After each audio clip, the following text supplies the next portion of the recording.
ಪ್ರಿಯ ಆಸಕ್ತ ವೀಕ್ಷಕರಿಗೆ ಇದು ನನ್ನ ಸಾಕ್ಷಿ ಕಾರ್ಯಕ್ರಮ ಸ್ವಾಗತ ಮಾಡ್ತಾ ಇದ್ದೇನೆ. ಪ್ರಿಯರೇ, ಇದು ನನ್ನ ಸಾಕ್ಷಿ ಕಾರ್ಯಕ್ರಮವನ್ನು ಆಸಕ್ತ ಟಿವಿಯಲ್ಲಿ ನೋಡ್ತಾ ಇದ್ದೀರಿ. ಇವತ್ತು ನಮ್ಮ ಮಧ್ಯದಲ್ಲಿ ಹುಬ್ಬಳ್ಳಿಯಿಂದ ಸಹೋದರ ನವೀನ್ ಕುಮಾರ್ ಬಂದಿದ್ದಾರೆ. ಅವರನ್ನು ಯೇಸು ಕ್ರಿಸ್ತನ ನಾಮದಲ್ಲಿ ನಾನು ಸ್ವಾಗತ ಮಾಡ್ತೇನೆ. ಬಸ್ ನಿಮಗೆ ಸ್ವಾಗತ. ತುಂಬ ಸಂತೋಷ ನಮ್ಮ ಈ ಕಾರ್ಯಕ್ರಮಕ್ಕೆ ಬಂದಿದ್ದೀರಿ.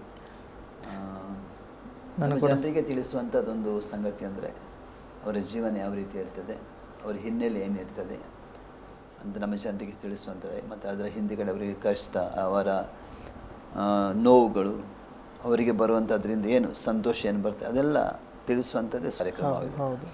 ಮಧ್ಯದಲ್ಲಿ ಬಂದಿದ್ರಿ, ತಿರುಗಿ ನಿಮ್ಮನ್ನು ಸ್ವಾಗತ ಮಾಡ್ತಾ ಇದ್ದೇನೆ. ನೀವು ಹುಬ್ಬಳ್ಳಿಯವರೇನಾ? ನಂದು ಮೂಲತಃ ಈ ದಾವಣಗೆರೆ ಜಿಲ್ಲೆ ಹರಪನಹಳ್ಳಿ ತಾಲೂಕು, ಆದರೆ ಈಗ ಅದು ಬಳ್ಳಾರಿ ಜಿಲ್ಲೆ ಆಗಿದೆ. ಹರಪನಹಳ್ಳಿ ತಾಲೂಕಿನ ದಾವಣಗೆರೆ ಹರಪನಹಳ್ಳಿ ತಾಲೂಕು. ಅಲ್ಲಿಂದ ಮತ್ತೆ 30 ಕಿಲೋಮೀಟರ್ ನಿಟ್ಟೂರು ಅಂತೇಳಿ ಒಂದು ಗ್ರಾಮ. ಅಲ್ಲಿ ನೀವು ಹುಟ್ಟಿದ್ದು? ಅಲ್ಲಿ ನಾನು ಹುಟ್ಟಲ್ಪಟ್ಟಿದ್ದು. ನಿಮ್ಮ ಹಿನ್ನೆಲೆ? ನಾನು ಬಂದಿದ್ದು ಹಿಂದೂ ಲಿಂಗಾಯತ ವರ್ಗದಿಂದ. ನಾನು ಲಿಂಗಾಯತ ವರ್ಗದ. ಎಷ್ಟು ಜನ ಮಕ್ಕಳು ನೀವು ನಿಮ್ಮ ತಂದೆ ತಾಯಿಗೆ? ನನ್ನ ತಂದೆ ತಾಯಿಗೆ 3 ಜನ ನಾವು ಮಕ್ಕಳು. ನೀವು ಅದರಲ್ಲಿ? ನಾನು ಎರಡನೆಯವನು. ನೀವು ಎರಡನೇವರು? ಮೊದಲು ನನ್ನ ಅಕ್ಕ, ಎರಡನೇವ ನಾನು, ಮೂರನೇದಾಗಿ ನನಗೆ ಒಬ್ಬರು ಇನ್ನು ತಂಗಿ ಇದ್ದಾರೆ. ಹೌದ್ರಾ? ಅವರು. ನಿಮ್ಮ ವಿದ್ಯಾಭ್ಯಾಸ ಎಲ್ಲ? ನನ್ನ ವಿದ್ಯಾಭ್ಯಾಸ ಬಂದು ಹೂವಿನಡಗಲಿ ತಾಲೂಕು ಹೊಳಲು ಅಂತಕ್ಕಂಥ ಒಂದು ಗ್ರಾಮ, ಅದು ನನ್ನ ಅಜ್ಜಿ ಮನೆ. ಅಲ್ಲಿ ವಿದ್ಯಾಭ್ಯಾಸ ಆಗಿದ್ದು ಹೇಗೆಂದರೆ, ನಾನು ಹುಟ್ಟಿ 8 ತಿಂಗಳ ತನಕ ನನ್ನ ತಾಯಿ ಜೊತೆಯಲ್ಲಿ ನಾನಿದ್ದೆ. ಹುಟ್ಟಿ 8 ತಿಂಗಳ ತನಕ ತಾಯಿ ಜೊತೆಯಲ್ಲಿದ್ದು, ತಾಯಿ ಅವಾಗಿನಿಂದಲೇ ಇವಾಗಿನ ತನಕನೂ ಅವರು ಅಂಗನವಾಡಿ ಟೀಚರಾಗಿ ಕೆಲಸ ಮಾಡ್ತಿದ್ದಾರೆ. ಹೀಗಿರುವಾಗ ಅವರು ಆಗಿನ ದಿನದಲ್ಲಿ ನನ್ನನ್ನು ಇಟ್ಕೊಂಡು ಅವ್ರ ಕೆಲಸಕ್ಕೆ ಹೋಗ್ಲಿಕ್ಕೂ ತೊಂದರೆ ಆಯಿತು. ಎರಡನೇದಾಗಿ ಅವರಿಗೆ ಸ್ವಲ್ಪ ಹಾಲುಣಿಸುವ ತೊಂದರೆ ಆಯಿತು. ಹಾಗಾಗಿ ನನಗೆ 8 ತಿಂಗಳಿಂದ ನನ್ನನ್ನು ಅಜ್ಜಿ ಮನೆಗೆ ಕಳಿಸಿದ್ರು. ಅಜ್ಜಿ ಮನೇಲಿ ಬೇರೆ ಯಾರು ಇಲ್ವಾ? ಮಕ್ಕಳು ಇರಲಿಲ್ವಾ? ಅಜ್ಜಿ ಮನೇಲಿ ಯಾರು ಮಕ್ಕಳಿರು, ಎಲ್ಲ ದೊಡ್ಡವರಾಗಿ ಅವ್ರ ಮನೆಗೆ ಹೋಗಿದ್ರಲ್ಲ ಅವ್ರ ಮಕ್ಕಳು. ಅಜ್ಜಿ ಮತ್ತೆ ಅಜ್ಜಿ, ಅಜ್ಜ ಮತ್ತೆ ಮಾವ. ಅಲ್ಲಿ ಬಿಟ್ಟರೆ ನನ್ನ ಥರನೇ ನನ್ನ ದೊಡ್ಡಮ್ಮನ ಮಗಳು. ಅವರಿಗೆ ತಂದೆ ತಾಯಿ ಇಬ್ಬರು ಇಲ್ಲ, ಅವರು ಎಕ್ಸ್ಪೈರ್ಡ್ ಆಗಿದ್ರು. ಆ ಒಂದು ಮಗುವನ್ನು ತಗೊಂಡು ಸಾಕ್ತಾ ಇದ್ರು, ಅದರ ಜೊತೆ ನಾನೊಬ್ಬ. ಅಂದರೆ 8 ತಿಂಗಳ ಮಗು ಆಗಿ ನಮಗೆ ಅಜ್ಜಿ ಮನೆಗೆ ಕಳಿಸಿ 9 ತಿಂಗಳಿಂದ ನಾನು ನನ್ನ ಅಜ್ಜಿ ಎದೆ ಹಾಲನ್ನು ಕುಡಿದು ನಾನು ಬೆಳೆದವನು. 9 ತಿಂಗಳಿನಿಂದ ಸುಮಾರು ಅಲ್ಲಿ ಅಂದರೆ ನನ್ನದು ಅಲ್ಲಿ ಹೈಸ್ಕೂಲ್ ಎಜುಕೇಷನ್ ಆಗೋ ತನಕ ಅಜ್ಜಿ ಮನೆಯಲ್ಲೇ ಇದ್ದಿದ್ದು. ಅಲ್ಲೇ ಇದ್ದು ಅಲ್ಲೇ ಊಟ ಮಾಡಿ ಎಲ್ಲ ಅಲ್ಲೇ. ನಾನು ಊರಿಗೆ ಕೂಡ ಬರ್ತೀನಂದರೆ ನನಗೆ ಮನೆ ಕೂಡ ಸೇರಿಸ್ತಿರ್ಲಿಲ್ಲ. 2 ಅಥವಾ 3 ದಿವಸ ಇಲ್ಲ 4 ದಿವಸ ಜಾಸ್ತಿ ನನ್ನ ಸ್ವಂತ ಊರಿಗೆ ಬಂದರೆ ಉತ್ತರ ಕೇಳಿದರೆ, ಇಲ್ಲಿ ಇರಬೇಡ, ನೀನು ಹಾಳಾಗ್ಬಿಡ್ತೀಯ, ನೀನು ಹೋಗಿಬಿಡು ಇಲ್ಲಿ. ಈಗ ನಿಮ್ಮ ತಾಯಿ ಟೀಚರ್ ಆಗಿದ್ರು ಅಂಗನವಾಡಿಗೆ. ನಿಮ್ಮ ತಂದೆ? ನನ್ನ ತಂದೆ ಅವರು ಫೈನಾನ್ಸ್ ಮಾಡ್ತಾಯಿದ್ರು. ಅದು ಫೈನಾನ್ಸ್ ಇತ್ತು, ಮತ್ತು ಸ್ವಲ್ಪ ಜಮೀನಿತ್ತು. ಆ ಜಮೀನನ್ನು ಮಾಡಿಸ್ತಾ ಇದ್ರು. ಏನು ಜಮೀನು ಮಾಡ್ತಿದ್ರು? ಆ ಜಮೀನಲ್ಲಿ ಇದು ಭತ್ತ ಬೆಳೆಸಿದ್ರು. ಎಲ್ಲ ಹೊಳೆ ಕಡೆ ಏರಿಯಾ ನಮ್ಮದು. ಹಾಗಾಗಿ ನೀರಾವರಿ ಏರಿಯಾ, ಭತ್ತವನ್ನು ಬೆಳೀತಾ ಇದ್ರು. ಈಗ ನಿಮ್ಮ ವಿದ್ಯಾಭ್ಯಾಸ ನಿಮ್ಮ ಅಜ್ಜಿ ಮನೆಯಲ್ಲಿ? ಅಜ್ಜಿ ಊರು ಯಾವುದಂದ್ರಿ? ಅಜ್ಜಿ ಊರು ಹೂವಿನಡಗಲಿ ತಾಲೂಕು ಹೊಳಲು. ಅಲ್ಲಿ ನಿಮ್ಮದು ವಿದ್ಯಾಭ್ಯಾಸ ಇದೆ? ಎಷ್ಟು ತನಕ ಓದಿದ್ರಿ ಅಲ್ಲಿ? ಅಲ್ಲಿ ನಾನು ಸುಮಾರು 10ರ ತನಕ ನಾನು ಓದಿದ್ದೆ ಅಲ್ಲಿ. ನಂತರ ಅಲ್ಲಿ ಮಾತ್ರ ಅಲ್ಲ, ಅಜ್ಜಿ ಮನೆಯಲ್ಲಿ ನಾನು 7ರ ತನಕ ಓದಿದ್ದೆ. ನಾನು 8ರಿಂದ ಮತ್ತೆ ನಾನು ಪುನಃ 10ಕ್ಕೆ ನಾನು ಧಾರವಾಡಕ್ಕೆ ಬಂದೆ. ಅಲ್ಲಿ ಧಾರವಾಡಲ್ಲಿ 3 ವರ್ಷ ಓದಿದ್ದೆ ನಾನು. ಅಲ್ಲಿ 3 ವರ್ಷ ಆಗಿ ಮತ್ತೆ ಪುನಃ ಹರಪನಹಳ್ಳಿ ಸಿಟಿಗೆ ಬಂದೆ PU ಎಜುಕೇಷನ್ಗೆ. ಫಸ್ಟ್ PU ಸೆಕೆಂಡ್ PU ಎಜುಕೇಷನ್ಗೋಸ್ಕರ. ಈ 2 ವಿದ್ಯಾಭ್ಯಾಸವನ್ನು ನಾನು ಅಲ್ಲಿ ಮಾಡಿದೆ. ಆದರೆ ಈ ಮಧ್ಯೆ ನಾನು ಮನೆಗೆ ಬೇಸಿಗೆ ರಜದಲ್ಲಿ ಅಥವಾ ಬೇರೆ ಇನ್ನಿತರೆ ರಜದಲ್ಲಿ ನಾನು ಮನೆಗೆ ಹೋದ್ರು ಕೂಡ, ತಾಯಿ ಮನೆಗೆ ನನ್ನ ಸ್ವಂತ ತಂದೆ ಮನೆಗೆ ಹೋದರೆ 2 ದಿವಸ 3 ದಿವಸ ಸೇರಿಸ್ತಾ ಇದ್ರು. ಮತ್ತೆ ಇಲ್ಲ, ನೀನು ಹೋಗಿಬಿಡು, ನಿನಗೆ ಎಷ್ಟು ಬೇಕು ಹಣ ಅಷ್ಟು ನಾವು ಕೊಡ್ತೀವಿ, ನಿನ್ನ ರೂಮಲ್ಲೇ ಇದ್ಕೊಂಡು ನೀನು ಓದ್ಕೋ, ಇಲ್ಲ ನಿಮ್ಮ ಆಂಟಿಯವ್ರ ಮನೆಗೆ ಹೋಗು, ನಿನ್ನ ಚಿಕ್ಕಪ್ಪರ ಮನೆಗೆ ಇಲ್ಲ ಚಿಕ್ಕಮ್ಮರ ಮನೆಗೆ ಹೋಗು, ಇಲ್ಲಿ ಇರಬೇಡ. ಇಲ್ಲಿದ್ರೆ ನಿನ್ನ ಉದ್ದೇಶ ಅವ್ರದ್ದು ನನ್ನ ಮಗ ಓದ್ಲಿ, ಇಲ್ಲಿದ್ರೆ ಈ ಹುಡುಗರ ಸವಾಸದಿಂದ ಹಾಳಾಗಿ ಬಿಡ್ತಾರೆ. ಅಂದ್ರೆ ನೀವು ಇರುವಂತ ನಿಮ್ಮ ತಂದೆ ಮನೆ ಹತ್ರ ಎಲ್ಲ ಬೇರೆ ಹುಡುಗರು ಇದ್ದಲ್ಲ, ಮನೆಯಲ್ಲಿ ಹುಡುಗರು ಇದ್ರೆ ಬೇರೆ? ಹಾಂ, ಅಲ್ಲಿ ಬೇರೆ ಹುಡುಗರು, ಬೀದಿ ಹುಡುಗರು. ಹಾಂ, ಅವರ ಜೊತೆ ಸೇರಿ ಹಾಳಾಗ್ಬಿಡ್ತಾನೆ. ಮತ್ತೆ ನೀವು 9 ತಿಂಗಳಿರುವಾಗಲೂ ಪ್ಲಾನ್ ಮಾಡಿದ್ರೆ ಏನವ್ರು ಅಲ್ಲ, ಹುಟ್ಟುವುದಕ್ಕೆ ಮುಂಚೆನೇ ಪ್ಲಾನ್ ಮಾಡಿದ್ರೆ ಅದು ಗೊತ್ತಿಲ್ಲ, ಅದು ದೇವರಿಗೆ ಗೊತ್ತು. ಅದಾದಮೇಲೆ ನಾನು ಬಂದೆ, ಪಿ ಯು ಮುಗಿಸಿ ಆಯಿತು. ಪಿ ಯು ಮುಗಿಸಿ ಆದಮೇಲೆ ಒಂದು ಸಬ್ಜೆಕ್ಟ್ ಒಂದು ಮ್ಯಾಥಮೆಟಿಕ್ಸ್ ಡ್ಯೂ ಆಗಿಬಿಡ್ತು. ಅದು ಫೇಲ್ ಆಯಿತು. ಫೇಲ್ ಆದ ತಕ್ಷಣ ಮನೇಲಿ ತುಂಬ ಬೈಲಿಕ್ಕೆ ಸ್ಟಾರ್ಟ್ ಮಾಡಿದರು. ತುಂಬ ಏನೋ ಒಂಥರ. ನೀವು ಫಸ್ಟ್ ಸ್ಟ್ಯಾಂಡರ್ಡ್ನಿಂದ ಪಿ ಯು ಹೋಗೋ ತನಕ ಎಲ್ಲಿ ಫೇಲ್ ಆಗಿಲ್ಲ? ಎಲ್ಲೂ ಫೇಲ್ ಆಗಿಲ್ಲ. ಹೇಗಿದ್ದು ವಿದ್ಯಾಭ್ಯಾಸ? ಹೇಗಿತ್ತು ನಿಮ್ಮದು ವಿದ್ಯಾಭ್ಯಾಸ? ನನ್ನದು, ನಾನು ಕ್ಲಾಸಲ್ಲೆಲ್ಲ ತುಂಬ ಚುರುಕಾಗಿದ್ದೆ. ಎಲ್ಲದರಲ್ಲೂ ನಾನು ಫಸ್ಟಲ್ಲಿದ್ದೆ. ಫಸ್ಟಲ್ಲಿದ್ದೆ. ಮತ್ತು ಕ್ಲಾಸಲ್ಲಿ ತರಗತಿಲಿ ಮಾಡೋ ಆ್ಯಕ್ಟಿವಿಟೀಸಲ್ಲೂ ಚೆನ್ನಾಗಿದೆ. ಇಲ್ಲಿ ಬಂದು ಪಿ ಯು ಅಲ್ಲಿ ಮ್ಯಾಥ್ಸ್ ಸಬ್ಜೆಕ್ಟಲ್ಲಿ ನಾನು ಫೇಲ್ ಆಗಿಬಿಟ್ಟೆ. ಫೇಲ್ ಆದ ತಕ್ಷಣ ಕುಟುಂಬದವರು ನನ್ನನ್ನು ತುಂಬ ಬೈಲಿಕ್ಕೆ ಪ್ರಾರಂಭಿಸಿದರು. ಮನಸ್ಸಿಗೆ ಚುಚ್ಚೋ ಥರ ಮಾತಾಡೋಕ್ಕೆ ಪ್ರಾರಂಭಿಸಿದರು. ನಾವು ಇಷ್ಟೆಲ್ಲ ದುಡ್ಡು ಖರ್ಚು ಮಾಡಿದ್ವಿ, ಇವನು ಕೇಳಿದಷ್ಟು ಹಣ ಕೇಳಿದರು. ಯಾವ ರೀತಿ ಅಂದರೆ, ನಾನು ಫಸ್ಟ್ ಪಿ ಯು ಓದುವಾಗಲೇ ನನಗೆ ಒಂದು ತಿಂಗಳಿಗೆ ಅವರು 3,000 ರೂಪಾಯಿ ಹಣ ಕಳಿಸೋರು. ಒಂದು ತಿಂಗಳಿಗೆ 3,000 ಹಣ ಕಳಿಸೋರು. ಅಂದರೆ ದಿನಕ್ಕೆ 100 ರೂಪಾಯಿ. ಹಾಗೆ ಒಂದು ತಿಂಗಳಿಗೆ 3,000 ರೂಪಾಯಿ ಹಣನ ನಿನ್ನ ಊಟದ ಖರ್ಚಿಗೋಸ್ಕರನೇ ತಗೋ ಅಂತೇಳಿ ಕಳಿಸೋರು. ಆದರೆ ನಾನು ಅದನ್ನು 20 ದಿನಕ್ಕೆ ಖಾಲಿ ಮಾಡಿಬಿಡ್ತಿದ್ದೆ. 3,000 ರೂಪಾಯಿ ಹಣನ. ಇಂಥ ರೀತಿಯಲ್ಲಿ ನನ್ನನ್ನು ಬೆಳೆಸ್ಕೊಂಡು ಬಂದರು. ಹಣದಲ್ಲಿ, ಇದರಲ್ಲಿ ಎಲ್ಲದರ ಒಂದು ಸುಖದಲ್ಲಿ ಬೆಳೆಸಿದರು. ಫೇಲ್ ಆಯಿತು. ಅದಕ್ಕೆ ಅವರು ತುಂಬ ಬೈಲಿಕ್ಕೆ ಪ್ರಾರಂಭ ಮಾಡಿ, ಹಣ ಎಲ್ಲ ಖರ್ಚು ಮಾಡಿದ್ವಿ, ಎಲ್ಲ ಮಾಡಿದ್ವಿ. ಏನು ಮಾಡಿದ್ರು, ನಮ್ಮ ಮರ್ಯಾದೆನ ಹಾಳು ಮಾಡೋ ಕೆಲಸ ಮಾಡ್ತಿದ್ದೀಯಲ್ಲ, ನಮ್ಮ ಗೌರವನ ಹಾಳು ಮಾಡ್ತಿದ್ದೀಯಲ್ಲ. ಹೇಗೆ ಆದಾಗ ನನಗೆ ತುಂಬ ಬೇಜಾರಾಯಿತು. ಬೇಸರ ಆಗಿ ನನಗೆ ಸುಮಾರು 1 ವರ್ಷ ನನ್ನ ಮನೇಲಿರೋ ಸಂಗತಿ ಬಂತು. ಯಾಕಂದರೆ ಫೇಲ್ ಆಗಿದ್ದ ಮಧ್ಯದಲ್ಲಿ 1 ವರ್ಷ ಇರಲೇಬೇಕಾಯ್ತಲ್ಲ. ಅದರ ಮಧ್ಯದಲ್ಲಿ ನಾನು ಆಲೋಚನೆ ಮಾಡಿದೆ, ನಾನು ಹೀಗೆ ಕೂದರೆ, ಯಾಕಂದರೆ ಪ್ರತಿದಿನ ಬೈಯೋದೆ, ಪ್ರತಿದಿನ ನನಗೆ ಚುಚ್ಚು ಮಾತಾಡೋದೆ, ಮನಸ್ಸಿಗೆ ಬೇಸರ ಆಗೋ ಥರ. ನಾನು ತೀರ್ಮಾನ ಮಾಡಿ, ನಾನು ಈಗ ಏನಾದರೂ ಒಂದು ಕೆಲಸ ಮಾಡಿದ್ರೆ ನನಗೆ ನನ್ನ ಕುಟುಂಬದಲ್ಲಿ ಬೆಲೆ ಇರ್ತದೆ. ಇಲ್ಲ ಏನಾದರೂ ನಾನು ಮತ್ತೆ ಪುನಃ ಏನಾದರೂ ಮನೆಗೆ ಆದಾಯ ತರುವಂಥ ಕೆಲಸ ಮಾಡಿದರೆ ನನಗೆ ಬೆಲೆ ಇರ್ತದೆ, ಮನೆಯಲ್ಲಿ ನನಗೆ ಎಲ್ಲರೂ ಒಂದು ಗೌರವಿಸ್ತಾರೆ. ಇಲ್ಲ ಅಂದರೆ ನಾನು ಇದೇ ಥರ ಹೇಳ್ಸ್ತಾನೆ ಮಾತಾಡ್ತಾರೆ ಅಂತ ನಾನು ಒಂದು ಪ್ಲ್ಯಾನ್ ಮಾಡಿ, ದಾವಣಗೆರೆಯಲ್ಲಿ ನನ್ನ ಮಾವ ಇದ್ದರು, ನನ್ನ ತಂದೆ ಕಡೆ. ಆ ಮಾವನಿಗೆ ನಾನು ಹೇಳಿದೆ, ಅವರು ಬಾಟಾ ಶೋರೂಮಲ್ಲಿ ಕೆಲಸ ಇದೆ ಅಂತ ಹೇಳಿದರು. ಅವರು ಅಲ್ಲೇ ವರ್ಕ್ ಮಾಡ್ತಿದ್ರು. ಆಯಿತು ನಾನು ಬರ್ತೀನಿ ಅಂತ ಹೇಳಿದೆ. ಅವರು ಕೇಳಿದರು, ಅಲ್ಲಪ್ಪ ನಿನ್ನ ಅಪ್ಪ ಅಮ್ಮ ಅಷ್ಟು ಚೆನ್ನಾಗಿ ನಿನ್ನನ್ನು ದುಡ್ಡಿನಲ್ಲಿ, ಸುಖದಲ್ಲಿ ನಿನಗೆ ಒಂದರಲ್ಲೂ ಕೊರತೆ ಮಾಡ್ದಂಗೆ ಅಷ್ಟು ರೀತಿ ಚೆನ್ನಾಗಿ ನಿನ್ನನ್ನು ಸಾಕಿದ್ದಾರೆ ಅನ್ನುವಾಗ, ನೀನು ಬರೀ 8,000 ರೂಪಾಯಿ ಕೆಲಸಕ್ಕೆ ನೀನು ಬಾಟಾ ಶೋರೂಮ್ಗೆ ಮತ್ತೊಬ್ಬರ ಕಾಲಿಗೆ ಶೂ ತೋಡ್ಸೋ ಕೆಲಸಕ್ಕೆ ಬರ್ತೀಯಾ ಅಂತ ಕೇಳಿದರು. ನಾನು ಹೇಳಿದೆ, ಪರಿಸ್ಥಿತಿ ಏನೋ ಮಾಡೋಕ್ಕೆ ಬರಲ್ಲ, ಮಾಡಲೇಬೇಕಿಲ್ಲ ಅಂದರೆ ನನಗೆ ಬೆಲೆ ಇಲ್ಲ, ನಾನು ಮಾಡ್ತೇನೆ ಅಂತ ಹೇಳಿದೆ. ಅಲ್ಲಿ ಸುಮಾರು 3 ತಿಂಗಳ ತನಕ ಕೆಲಸ ಮಾಡಿದೆ ಪಾಸ್ಟರ್. ಈಗ ನೀವು ಯಾಕೆ ನೀವು ಫೇಲ್ ಆದ ಉದ್ದೇಶ ಏನು ಬ್ರದರ್? ಫೇಲ್ ಆಗಲು ಉದ್ದೇಶ ಏನಂದರೆ, ನನಗೆ ಮ್ಯಾಥ್ಸ್ ಸಬ್ಜೆಕ್ಟ್ ಅಂದರೆ ಸ್ವಲ್ಪ ಟಫ್. ಓಕೆ, ಕಷ್ಟದ ಸಬ್ಜೆಕ್ಟಲ್ಲಿ ನಾನು 1 ಬಾರಿ ಬರೆದೆ, 2 ಬಾರಿ ಬರೆದೆ, ಫೇಲ್ ಆಗ್ತಾನೆ ಬಂತು. ಅದರ ಮಧ್ಯದಲ್ಲಿ ಇವರು ಸ್ವಲ್ಪ ಮನೇಲಿ ಇದನ್ನು ಮಾಡ್ತಾ ಬಂದ್ರಲ್ಲ, ಬೈಲಿಕ್ಕೆ, ಚುಚ್ಚು ಮಾತಾಡಲಿಕ್ಕೆ. ಅದು ಬಂದಾಗ ನಾನು ಈ ತೀರ್ಮಾನ ಮಾಡಿ ಬಾಟಾ ಶೋರೂಮ್ಗೆ ಹೋಗ್ಲಿಕ್ಕೆ ಪ್ರಾರಂಭ ಮಾಡಿದೆ. ಸುಮಾರು 3 ತಿಂಗಳು ಮಾಡಿದೆ. 3 ತಿಂಗಳು ಮಾಡಿ ಆಗಿ 4ನೇ ತಿಂಗಳು ನಾನು ಪ್ರಾರಂಭ ಮಾಡಬೇಕನ್ನುವಾಗ ನನಗೆ ತುಂಬ ಬ್ಯಾಕ್ ಪೇನ್ ಸ್ಟಾರ್ಟ್ ಆಯಿತು. ಟೈಫಾಯ್ಡ್ ಜ್ವರಕ್ಕೆ ಬಿದ್ದೆ ನಾನು. ಆ ಟೈಫಾಯ್ಡ್ ಜ್ವರದಲ್ಲಿನೇ 1 ವಾರ ನಾನು ಕೆಲಸ ಮಾಡಿದೆ ಶೋರೂಮಲ್ಲಿ. ಮತ್ತೆ ಏನು, ನನಗೆ ಒಂದು ಅಂಜಿಕೆ. ಅದೇ ಶೋರೂಮ್ಗೆ ನನಗೆ ಕಲಿಸಿದ ಗುರುಗಳು ಬರೋರು ಚಪ್ಪಲಿ ತೊಗೊಳಕ್ಕೆ. ಅವರು ಬಂದಾಗ ಹೋಗಿ ನಾನು ಸ್ಟಾಕ್ ರೂಮಲ್ಲಿ ಹೇಳ್ತಿದ್ದೆ. ಅವ್ರು ನನ್ನನ್ನು ನೋಡಿ ಅವರು ಬೇಸರ ಆಗ್ತಾರಲ್ಲ ಅಂತ. ಈ ರೀತಿ 3 ತಿಂಗಳು ಮಾಡಿ 4ನೇ ತಿಂಗಳು ಬರುವಾಗ ಟೈಫಾಯ್ಡ್ ಜ್ವರ ಬಿದ್ದೆ. ಟೈಫಾಯ್ಡ್ ಜ್ವರಕ್ಕೆ ನಾನು ಬಿದ್ದೆ. ಆ ಸಮಯದಲ್ಲಿ ಕೂಡ ನನ್ನ ಅಪ್ಪ ಅಮ್ಮ ಏನಂತ ಕೇಳಲಿಲ್ಲ ನನಗೆ. ಹೇಗಿದ್ದೀಯಾ, ಊರಿಗೆ ಬಾ, ಏನೂ ಕೇಳಲಿಲ್ಲ. ಆ ಮೂಮೆಂಟಲ್ಲಿ ನನ್ನ ಅಕ್ಕ ನನಗೆ ಕಾಲ್ ಮಾಡಿದರು. ನನ್ನ ಅಕ್ಕ ಕಾಲ್ ಮಾಡಿ, ನನ್ನ ಚಿಕ್ಕಮ್ಮನ ಮನೇಲಿದ್ದರಂತೆ, ಅವರು ಗಂಗಾವತಿಲಿರೋದು ನನ್ನ ಚಿಕ್ಕಮ್ಮನ ಮನೆ. ಅವರು ಫೋನ್ ಮಾಡಿ, ಹೇಗಿದ್ದೀಯಪ್ಪ, ಎಲ್ಲಿದ್ದೀಯಾ, ಬಾ ಅಂತ ಅಂದರು. ನನಗೆ ಆಗ ತುಂಬ ಬೇಜಾರಾಯಿತು. ಇಷ್ಟು ನಾನು ಜ್ವರದ ಇದರಲ್ಲಿದ್ದರೂ ಕೂಡ ಇಷ್ಟು ನಾನು ಬಲಹೀನತೆ ಅವಸ್ಥೆಗೆ ಬಂದರೂ ಕೂಡ ನನಗೆ ಒಂದು ಫೋನ್ ಮಾಡಿ ಏನೋ ಕೇಳ್ತಿಲ್ವಲ್ಲ. ನೀವು ವಿಷಯ ಹೇಳಿದ್ರೆ ನೀವು ಗೊತ್ತು, ಅವ್ರಿಗೆ ವಿಷಯ ಗೊತ್ತು.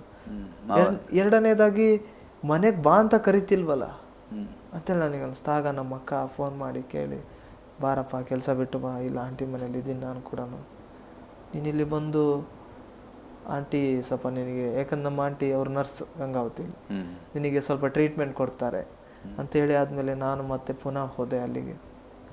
ಪುನಃ ಹೋಗಿ ಆದಮೇಲೆ ಅವರು 1 ತಿಂಗಳು ನನಗೆ ನನ್ನನ್ನು ಇಟ್ಕೊಂಡು ಅವರೇ ಎಲ್ಲ ಮದ್ದುಗಳನ್ನು ಎಲ್ಲ ಔಷಧಿಗಳನ್ನು ಕೊಟ್ಟು 1 ತಿಂಗಳು ಮತ್ತೆ ನನ್ನ ರೋಗ ಎಲ್ಲ ಹೋಗಿ ವಾಸಿ ಆಯಿತು, ಚೆನ್ನಾಗಾದೆ ನಾನು. ನನ್ನ ಚಿಕ್ಕಮ್ಮ ಕೇಳಿದರು ಒಂದು ಮಾತನ್ನು, ನಿನಗೆ ಇದೇ ಪರಿಸ್ಥಿತಿಗಳನ್ನು ನೀನು ಎದುರಿಸ್ಲಿಕ್ಕೆ ತಯಾರಿರ್ತೀಯೋ ಅಥವಾ ನಿನಗೆ ಮತ್ತೆ ಓದೋ ಆಸಕ್ತಿ ನಿನಗಿದೆಯಾ ಅಂತ ಕೇಳಿದರು. ನಾನು ಹೇಳಿದೆ ಓದೋ ಆಸಕ್ತಿ ಇದೆ. ಯಾಕಂದರೆ ಮನೆಯಲ್ಲಿ ನಾನು 1 ಬಾರಿ ಫೇಲ್ ಆದ ತಕ್ಷಣ ಅವ್ರ ಮನಸ್ಸನ್ನೇ ಮುರಿದುಕೊಂಡ್ಬಿಟ್ರು. ಇವನಿಗೆ ಮುಂದೆ ಓದು ಬೇಡ, ಯಾವುದು ಬೇಡ, ಇರೋದನ್ನು ಫೈನಾನ್ಸ್ ಸ್ವಲ್ಪ ನೋಡ್ಕರಲಿ, ಅಲ್ಲೋ ಇಲ್ಲೋ ಸ್ವಲ್ಪ ಕೆಲಸ ಮಾಡಲಿ, ಬಿಟ್ಟು ಬಿಡಲಿ ಅಂತೇಳಿ ಅವರು ಕೂಡ ನನ್ನನ್ನು ಪರೀಕ್ಷೆ ಕಟ್ಟಲಿಕ್ಕೆ ಮುಂದೆ ಬರಲಿಲ್ಲ.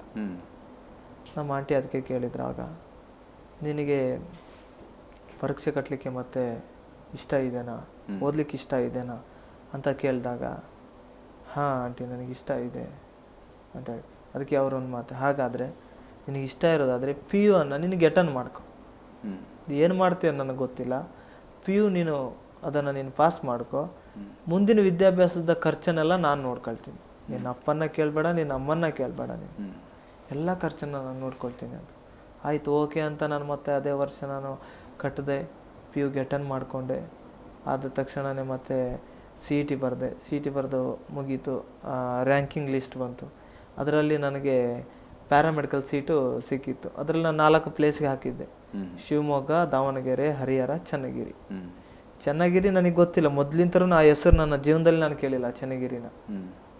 ಅದು ಯಾವ ಡಿಸ್ಟಿಕಲ್ಲಿದೆ, ಯಾವ ನಮ್ಮ ಸ್ಟೇಟಲ್ಲಿದೆ ಅಂತಲೇ ನನಗೆ ಗೊತ್ತಿಲ್ಲ ಆ ಊರು. ಆದರೆ ನಮ್ಮ ಆಂಟಿ ಹೇಳಿದರು, ಚನ್ನಗಿರಿ ಅನ್ನೋ ಹೆಸರು ಹಾಕೋ, ಅಲ್ಲಿ ನನ್ನ ಫ್ರೆಂಡ್ ಇದ್ದಾರೆ, ಅದೇ ಕಾಲೇಜ್ ಪ್ರಿನ್ಸಿಪಾಲ್ ಅವರು ನಿನಗೆ ವಿದ್ಯಾಭ್ಯಾಸಕ್ಕೆ ಸ್ವಲ್ಪ ಹೆಲ್ಪ್ ಮಾಡ್ತಾರೆ ಅಂತ. ಆಗ ನಾನು ಹಾಕಿದೆ. ಏನೋ ಗೊತ್ತಿಲ್ಲ, ದೇವ್ರ ಕೃಪೆ ಅಂದರೆ ಚನ್ನಗಿರಿನೇ ಸಿಕ್ತು ನನಗೆ.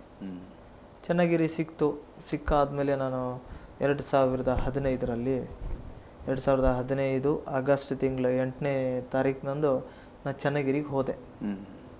ನಾನು ವಿದ್ಯಾಭ್ಯಾಸಕ್ಕಂತ ಚನ್ನಗಿರಿಗೆಲ್ಲ ನನ್ನ ಲಗೇಜ್ ಎಲ್ಲ ಪ್ಯಾಕ್ ಮಾಡಿಕೊಂಡು ಚನ್ನಗಿರಿಗೆ ಹೋಗಿ ಅವತ್ತು ಕಾಲೇಜ್ ಅಡ್ಮಿಷನ್ ಎಲ್ಲ ಆಗಿಬಿಟ್ಟು ಹಾಸ್ಟೆಲ್ಗೆ ಹೋಗುವ ಅಂತ ನಾನು ಹೋದೆ ಹಾಸ್ಟೆಲ್ಗೆ. ಅವತ್ತು ಹೋಗಿದ್ದ ರಾತ್ರಿನೇ ಏನಾಯಿತು ಅಂದರೆ ನಾನು ಫಸ್ಟ್ ಫ್ಲೋರಲ್ಲಿದ್ದೆ. ಅವತ್ತೆಲ್ಲರೂ ಡಿನ್ನರ್ ಹಾಲಿಗೆ ಎಲ್ಲ ಹುಡುಗರು ಬಂದು ಸೇರಿದ್ವಿ. ಡಿನ್ನರ್ ಹಾಲಿಗೆ ಬಂದು ಸೇರಿದ ತಕ್ಷಣವೇ ಒಬ್ಬ ಹುಡುಗ ಹೇಳಿದ, ಅಲ್ಲಿ ಡಿಗ್ರಿ ಓದೋ ಹುಡುಗ, ಅಪ್ಪಿ ನೀನು ಪ್ಯಾರಾಮೆಡಿಕಲ್ ಓದ್ತಿದ್ದಾರಲ್ಲ 3ನೇ ಫ್ಲೋರಲ್ಲಿ, ಆ ಫ್ಲೋರ್ಗೆ ಹೋಗ್ಬಿಡು, ನಿನಗೆ ಓದಲಿಕ್ಕೆ ಚೆನ್ನಾಗಾಗ್ತದೆ, ಇಲ್ಲಿ ತುಂಬ ಗಲಾಟೆ ಮಾಡ್ತಾರೆ ಫಸ್ಟ್ ಫ್ಲೋರಲ್ಲಿ ಅಂತ. ಓಕೆ ಆಯಿತು, ಅವರು ಒಪ್ಪಿಗೆ ಕೊಟ್ಟರೆ ನಾನು ಹೋಗ್ತೇನೆ ಅಂತೇಳಿ ಅಲ್ಲಿ ಒಬ್ಬ ಪ್ಯಾರಾಮೆಡಿಕಲ್ ಹುಡುಗ ಇದ್ದ, ಅವನ್ನ ಕೇಳಿದೆ, ಆಯಿತು ನೀನು ಬರ್ಬೋದು ನಮ್ಮ ರೂಮಿಗೆ ಅಂತ ಹೋದ್ವಿ. ಅವತ್ತು ಓದಿದ ತಕ್ಷಣ ಆ ಹುಡುಗ ಒಬ್ಬ ಕ್ರೈಸ್ತ ವಿಶ್ವಾಸಿ, ದೇವರನ್ನ ನಂಬಿರ್ತಕ್ಕಂಥವ್ನು. ನಾನು ಓದ ತಕ್ಷಣವೇ ಸ್ವಲ್ಪ ಹಾಗೆ ಹೀಗೆ ಮಾತಾಡಿಸಿ ಆತ ನನಗೆ ಸುವಾರ್ತೆ ಹೇಳೋಕ್ಕೆ ಪ್ರಾರಂಭ ಮಾಡ್ದ. ಸುಮಾರು 1-1.5 ಗಂಟೆ ದೇವ್ರ ಬಗ್ಗೆ ಹೇಳಿ ಸುವಾರ್ತೆನ ಹೇಳ್ದ. ನನಗೆ ಏನು ಅನ್ನಿಸ್ತಿದೆ, ಕೇಳೋ ಬೇಡೋ, ಈಗ ಕೇಳಿಲ್ಲ ಅಂದರೆ ರೂಮಿಂತ್ರ ಆಚೆಯಲ್ಲಿ ಕಳಿಸ್ತಾರೋ, ಸುಮ್ಮನೆ ಇದ್ದಪ್ಪ ಅಂದರೆ ಏನೋ ಹೇಳ್ತಾನೆ, ನಾನು ಕೇಳ್ಬಿಟ್ಟು ಬಿಟ್ಬಿಡೋಣ ಅನ್ನೋ ಒಂದು ತೀರ್ಮಾನದಲ್ಲಿ ಸುಮ್ಮನೆ ಹ್ಞೂ ಅಂತ ತಲೆ ಹಾಕ್ತಾನೆ ಇದ್ದೀನಿ ಅವ್ನು ಹೇಳೋ ಮಾತಿಗೆಲ್ಲ. ಯಾಕಂದ್ರೆ ಕೇಳಿಲ್ಲ ಅಂದರೆ ರೂಮಿಂತ್ರ ಆಚೆ ಹೋಗಬೇಕು, ಇಲ್ಲ ನನ್ನ ವಿದ್ಯಾಭ್ಯಾಸಕ್ಕೆ ತೊಂದರೆ ಆಗ್ತದೆ. ಆ ಕಾರಣಕ್ಕೆ ಸುಮ್ಮನೆ 1.5 ಗಂಟೆ ಹೇಳ್ದ. ಹ್ಞೂ ತಲೆ ಹಾಕಿದೆ ನಾನು.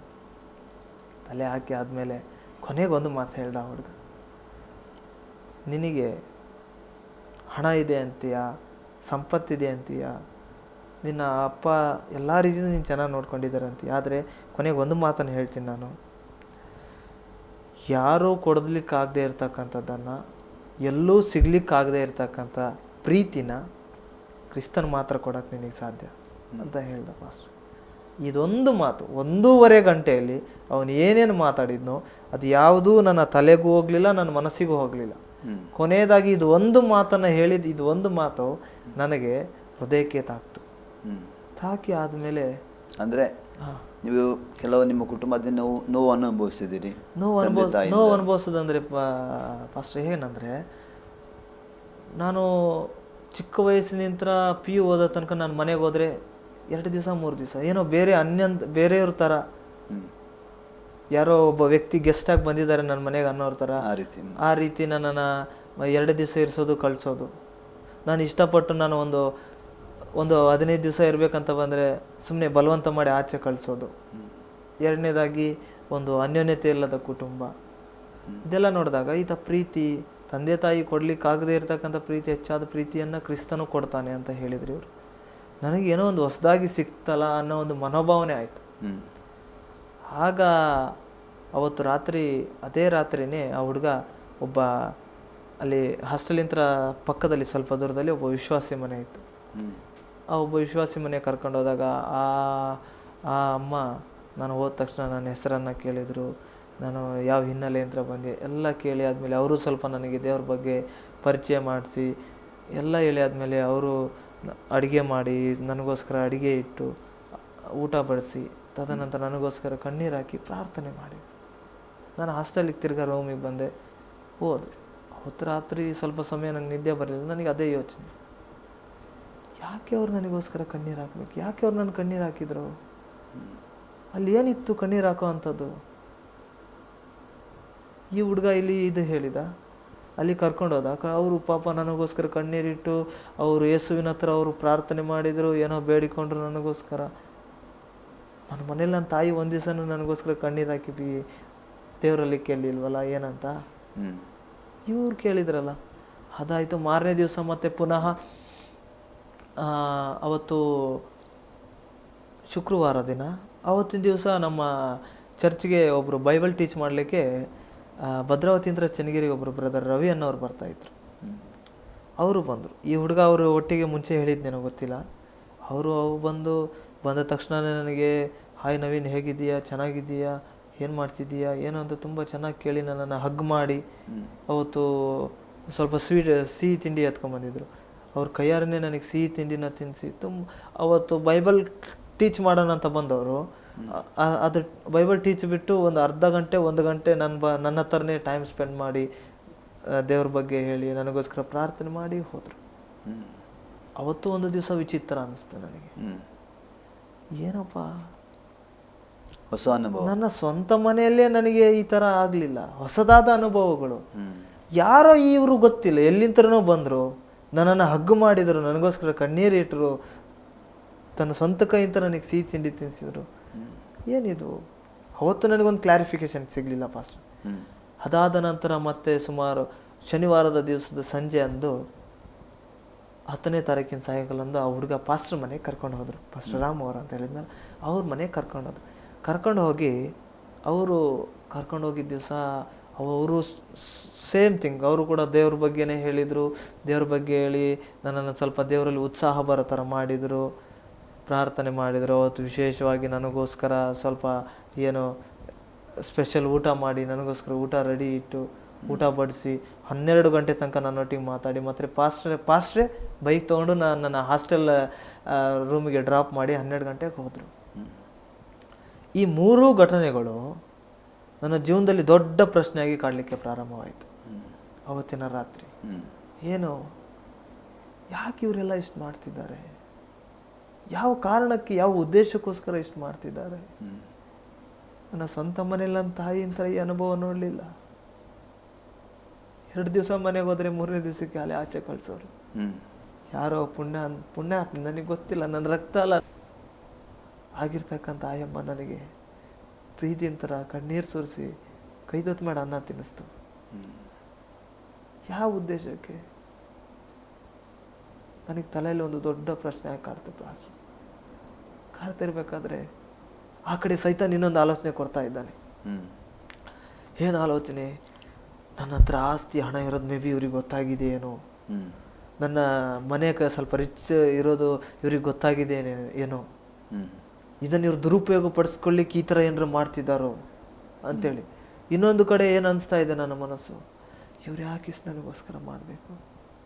ನಾನು ಮನೆಗೆ ಹೋದರೆ ನನ್ನ ಮನೆ ಬಾಗಿಲು ತನ ನನ್ನ ಅಕ್ಕನ ತಂಗಿನೋ ಬರೀ ಬ್ಯಾಗ್ ಇಸ್ಕೊಳ್ಳೋಕೆ ಬರೋಲ್ಲ, 2 ದಿವಸ 3 ದಿವಸಕ್ಕೆ ಆಚೆ ಕಳಿಸೋರು. ಎಂದೂ ನೋಡದೇ ಇರ್ತಕ್ಕಂಥ ಜನರು ಇವರು, ಎಂದೂ ನಾನು ನೋಡದೇ ಇರ್ತಕ್ಕಂಥ ಊರು ಇದು. ನನ್ನ ಪರಿಚಯ ಅವ್ರಿಗಿಲ್ಲ, ಅವ್ರ ಪರಿಚಯ ನನಗಿಲ್ಲ. ಇದೇ ಮೊದಲನೇ ಪರಿಚಯ, ಇದೇ ಮೊದಲನೇ ಭೇಟಿ. ಇವ್ರು ಯಾಕೆ ಇಷ್ಟು ನನ್ನನ್ನು ಕಾಳಜಿ ವಹಿಸ್ಬೇಕು, ಯಾಕೆ ನನ್ನ ಮೇಲೆ ಪ್ರೀತಿ ತೋರಿಸ್ಬೇಕು, ನಾನು ಯಾಕೆ ಹಗ್ ಮಾಡಬೇಕು? ಸುಮಾರು ಪಾಸ್ಟರ್ ಅವತ್ತು ರಾತ್ರಿ ಬೆಳಗಿನ ಜಾವ 4 ಗಂಟೆ ತನಕ ಇದೇ ಪ್ರಶ್ನೆಯಲ್ಲಿನೇ ನಾನು ಚಿಂತೆ ಮಾಡ್ತಾ ಮಾಡ್ತಾ ಮಾಡ್ತಾ ಕೂತ್ಕೊಂಡೆ, ಕಣ್ಣೀರು ಆಗ್ತಾ ಆಗ್ತಾ. ಯಾಕಂದ್ರೆ ನಾನು ಮನೇಲಿ ನೋಡ್ಲಿಲ್ಲ ಈ ಘಟನೆಗಳನ್ನ, ಮನೆಯಲ್ಲಿ ಪ್ರೀತಿ ಸಿಕ್ಕಿಲ್ಲ, ಈ ಅನ್ಯೋನ್ಯತೆಯನ್ನ ನಾನು ಮನೇಲಿ ನೋಡ್ಲಿಲ್ಲ. ಮನೆಯಲ್ಲೇನು ಬರೀ ಹಣ, ಕೆಲಸ, ಅವರವರ ಇಚ್ಛೆಗಳು. ಹಣ, ಕೆಲಸ, ಅವರವರ ಇಚ್ಛೆಗಳು. ಮಕ್ಕಳಿದ್ರೆ ಹಾಸ್ಟೆಲಲ್ಲಿ, ಇದರಲ್ಲಿ. ನಿಮ್ಮ ಮನೆಯಲ್ಲಿ ಹೇಗಿತ್ತು ವಾತಾವರಣ? ನಿಮ್ಮ ತಂದೆ ತಾಯಿ ಹೇಗಿದ್ರು, ಅಪ್ಪ ಅಮ್ಮ? ನನ್ನ ತಂದೆ ತಾಯಿ ಕೂಡ ಹೇಗಿದ್ರು ಅಂದರೆ, ಯಾವುದೋ ಒಂದು ವಿಚಾರ ಬಂದರೂ ಕೂಡ ಅದು ನನ್ನ ಹಣ, ಇದು ನಿನ್ನ ಹಣ. ಇಬ್ಬರು ಕೂಡ ಕೆಲಸ ಮಾಡ್ತಿದ್ರು, ಇಬ್ರು ಕೂಡ ಕೆಲಸ ಮಾಡ್ತಿದ್ರು. ಇಬ್ರು ಕೂಡ ಅವರ ಮಧ್ಯದಲ್ಲಿ ಒಂದು ಅಂಡರ್ಸ್ಟ್ಯಾಂಡಿಂಗ್ ಇರಲಿಲ್ಲ. ಅವರ ಮಧ್ಯೆ ಅಂಡರ್ಸ್ಟ್ಯಾಂಡಿಂಗ್ ಇಲ್ಲ ಅಂದ್ರೆ ಇನ್ನು ಕುಟುಂಬದಲ್ಲಿ ಏನು ಅನ್ಯೋನ್ಯತೆ ಇರ್ತದೆ? ಹಾಗೆ ಮತ್ತೆ ಮನೇಲಿ ಏನಂದ್ರೆ ನಮ್ಮಮ್ಮ ಎಲ್ಲ ರೆಡಿ ಮಾಡ್ಬಿಟ್ಟು ಕೆಲ್ಸಕ್ಕೆ ಹೋದ್ರೆ ಅವ್ರ ಪಾಡಿಗೆ ಮಾಡ್ತಿದ್ರಪ್ಪ. ನಿಮ್ಮ ಫಸ್ಟ್ ಡ್ರಿಂಕ್ಸ್ ಮಾಡೋದು ಅಭ್ಯಾಸ ಇದೆ ನಿಮ್ಮ ಅಪ್ಪ? ನಮ್ಮ ಅಪ್ಪನಿಗೆ ಯಾವುದೂ ಅಭ್ಯಾಸ ಇಲ್ಲ, ಯಾವುದೂ ಅಭ್ಯಾಸ ಇಲ್ಲ. ಅವ್ರೇನು, ಅವರು ಬೆಳಿಗ್ಗೆ ಮನೆಯಲ್ಲಿ ಸ್ನಾನ ಆಯಿತು, ಪೂಜೆ ಪುನಸ್ಕಾರ ಆಯಿತು, ಮತ್ತೆ ಅವ್ರ ಕೆಲಸಕ್ಕೂ ಆಯಿತು, ಬಂದರು, ಊಟ ಆಯ್ತು, ನಿದ್ದೆ ಆಯಿತು, ಈ ಥರ. ಇದು ಆದಾಗ ಚೆನ್ನಾಗಿರಲಿಲ್ಲ. ಆದ ಅನುಭವಕ್ಕೆ ನನಗೆ ತುಂಬ, ನಾನು ಅವತ್ತು ರಾತ್ರಿ ಎಲ್ಲ ಕಣ್ಣೀರು ಹಾಕ್ತಾನೆ ಇದ್ದೆ. ಏನಪ್ಪ ದೇವ್ರೆ ಇದು ಚನ್ನಗಿರಿ, ನಾನು ಓದೋಣ ಅಂತ ಬಂದರೆ ಇಲ್ಲಿ ಏನೋ ಆಗ್ತಾ ಇದೆ, ನಾನು ಏನು ಮಾಡಲಿ ನನಗೆ ಒಂದೂ ಗೊತ್ತಾಗ್ತಿಲ್ಲ.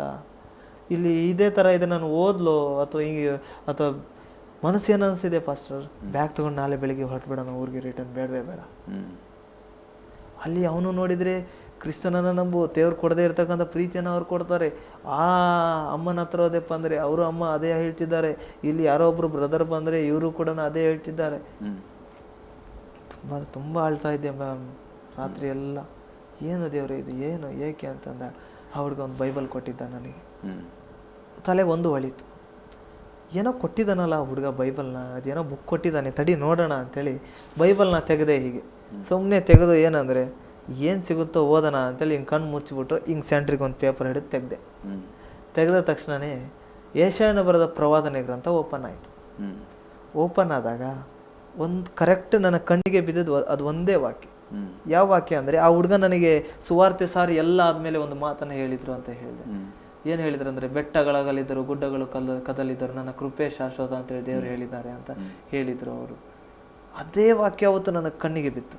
ನಾನು ಬೈಬಲ್ ತೆಗೆದಾಗ ನನಗೆ ಅವನು ಹೇಳಿದ್ದು ನೆನಪಿಸ್ತು. ಇದು ವಾಕ್ಯ ಎಲ್ಲ ಕೇಳಿದ್ನಲ್ಲ ಈ ಮಾತುಗಳನ್ನ ಅಂತಂದಾಗ, ಓ ಆ ಹುಡುಗ ಹೇಳಿದ್ದಲ್ಲ ಇದು ಅಂತೇಳಿ ಆದಮೇಲೆ ಓಕೆ ಅಂತ ನೋಡಿದೆ. ಮತ್ತೆ ತಿರ್ಗಾ ಯೋಚನೆ ಮಾಡಿದ್ರೆ ಮತ್ತೆ ಆ ವಾಕ್ಯ ನೋಡ್ತೀನಿ. ಬೆಟ್ಟಗಳಾಗಲಿದ್ದರು, ಗುಡ್ಡಗಳು ಕದಲಿದ್ದರು, ಅಲ್ಲಿ ದೇವ್ರ ಸ್ವರ ಕೇಳಿಸ್ತಾ ಇದೆ ನನಗೆ. ಏನು ಸ್ವರ ಕೇಳಿಸ್ತಿದೆ? ಅದೇ ವಚನನೇ ದೇವ್ರು ಮಾತಾಡ್ತಿದ್ದಾರೆ, ಆದರೆ ಒಂದು ಪದವನ್ನು ಬದಲಾಯಿಸ್ತಿದ್ದಾರೆ. ಬೆಟ್ಟಗಳಾಗಲಿದ್ದರು, ಗುಡ್ಡಗಳು ಕದಲಿದ್ದರು, ನನ್ನ ಪ್ರೀತಿ ಶಾಶ್ವತ ಅಂತೇಳಿ ದೇವ್ರು ಮಾತಾಡ್ತಿದ್ದಾರೆ, ಸ್ವರ ಕೇಳಿಸ್ತಾ ಇದೆ. ನನಗೆ ತುಂಬ ಆಶ್ಚರ್ಯ ಆಯಿತು.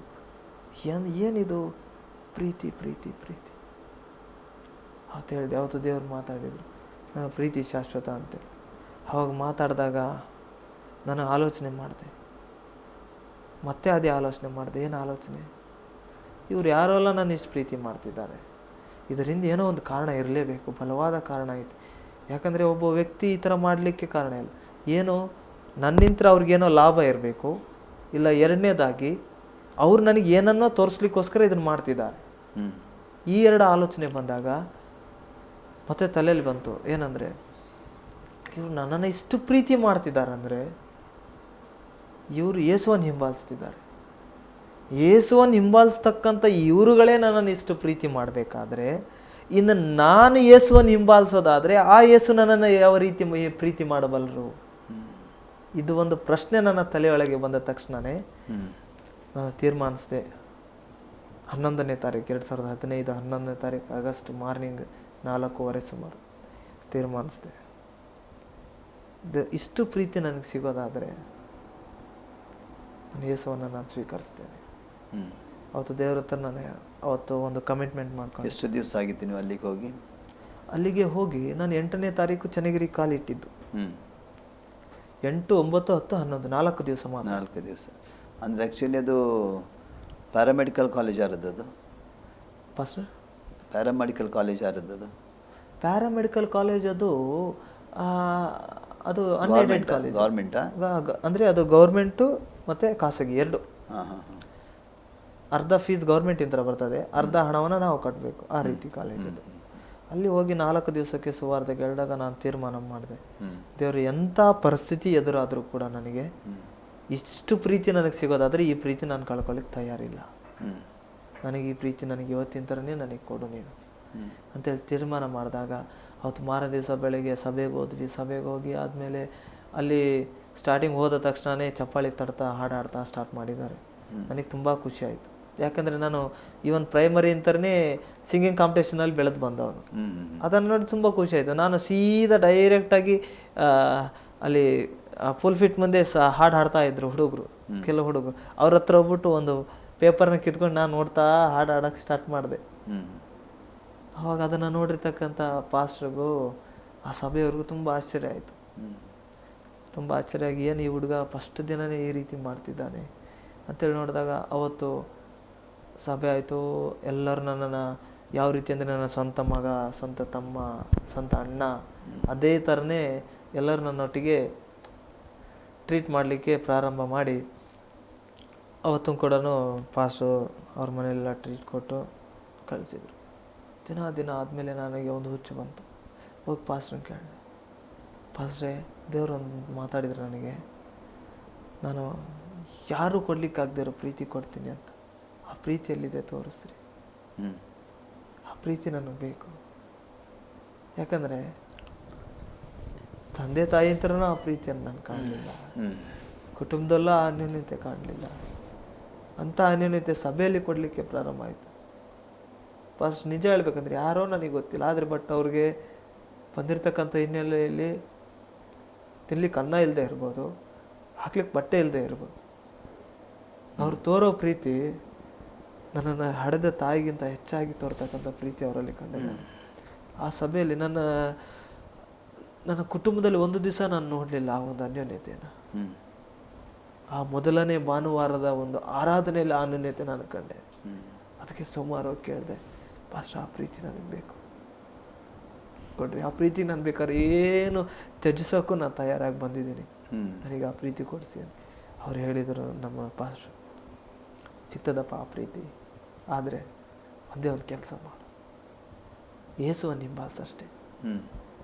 ಯೇಸುವನ್ನು ನೀನು ಹಿಂಬಾಲಿಸೋದಾದರೆ ನೀನು ಪ್ರೀತಿಯೊಂದಿಗೆ ನಿನಗೆ ಎಂಥದ್ದು ಬೇಕು, ಏನು ಬೇಕು ಎಲ್ಲವನ್ನ ಆತನು ತಿಳಿದಾನೆ, ಆತ ನಿನಗೆ ಕೊಡ್ತಾನೆ.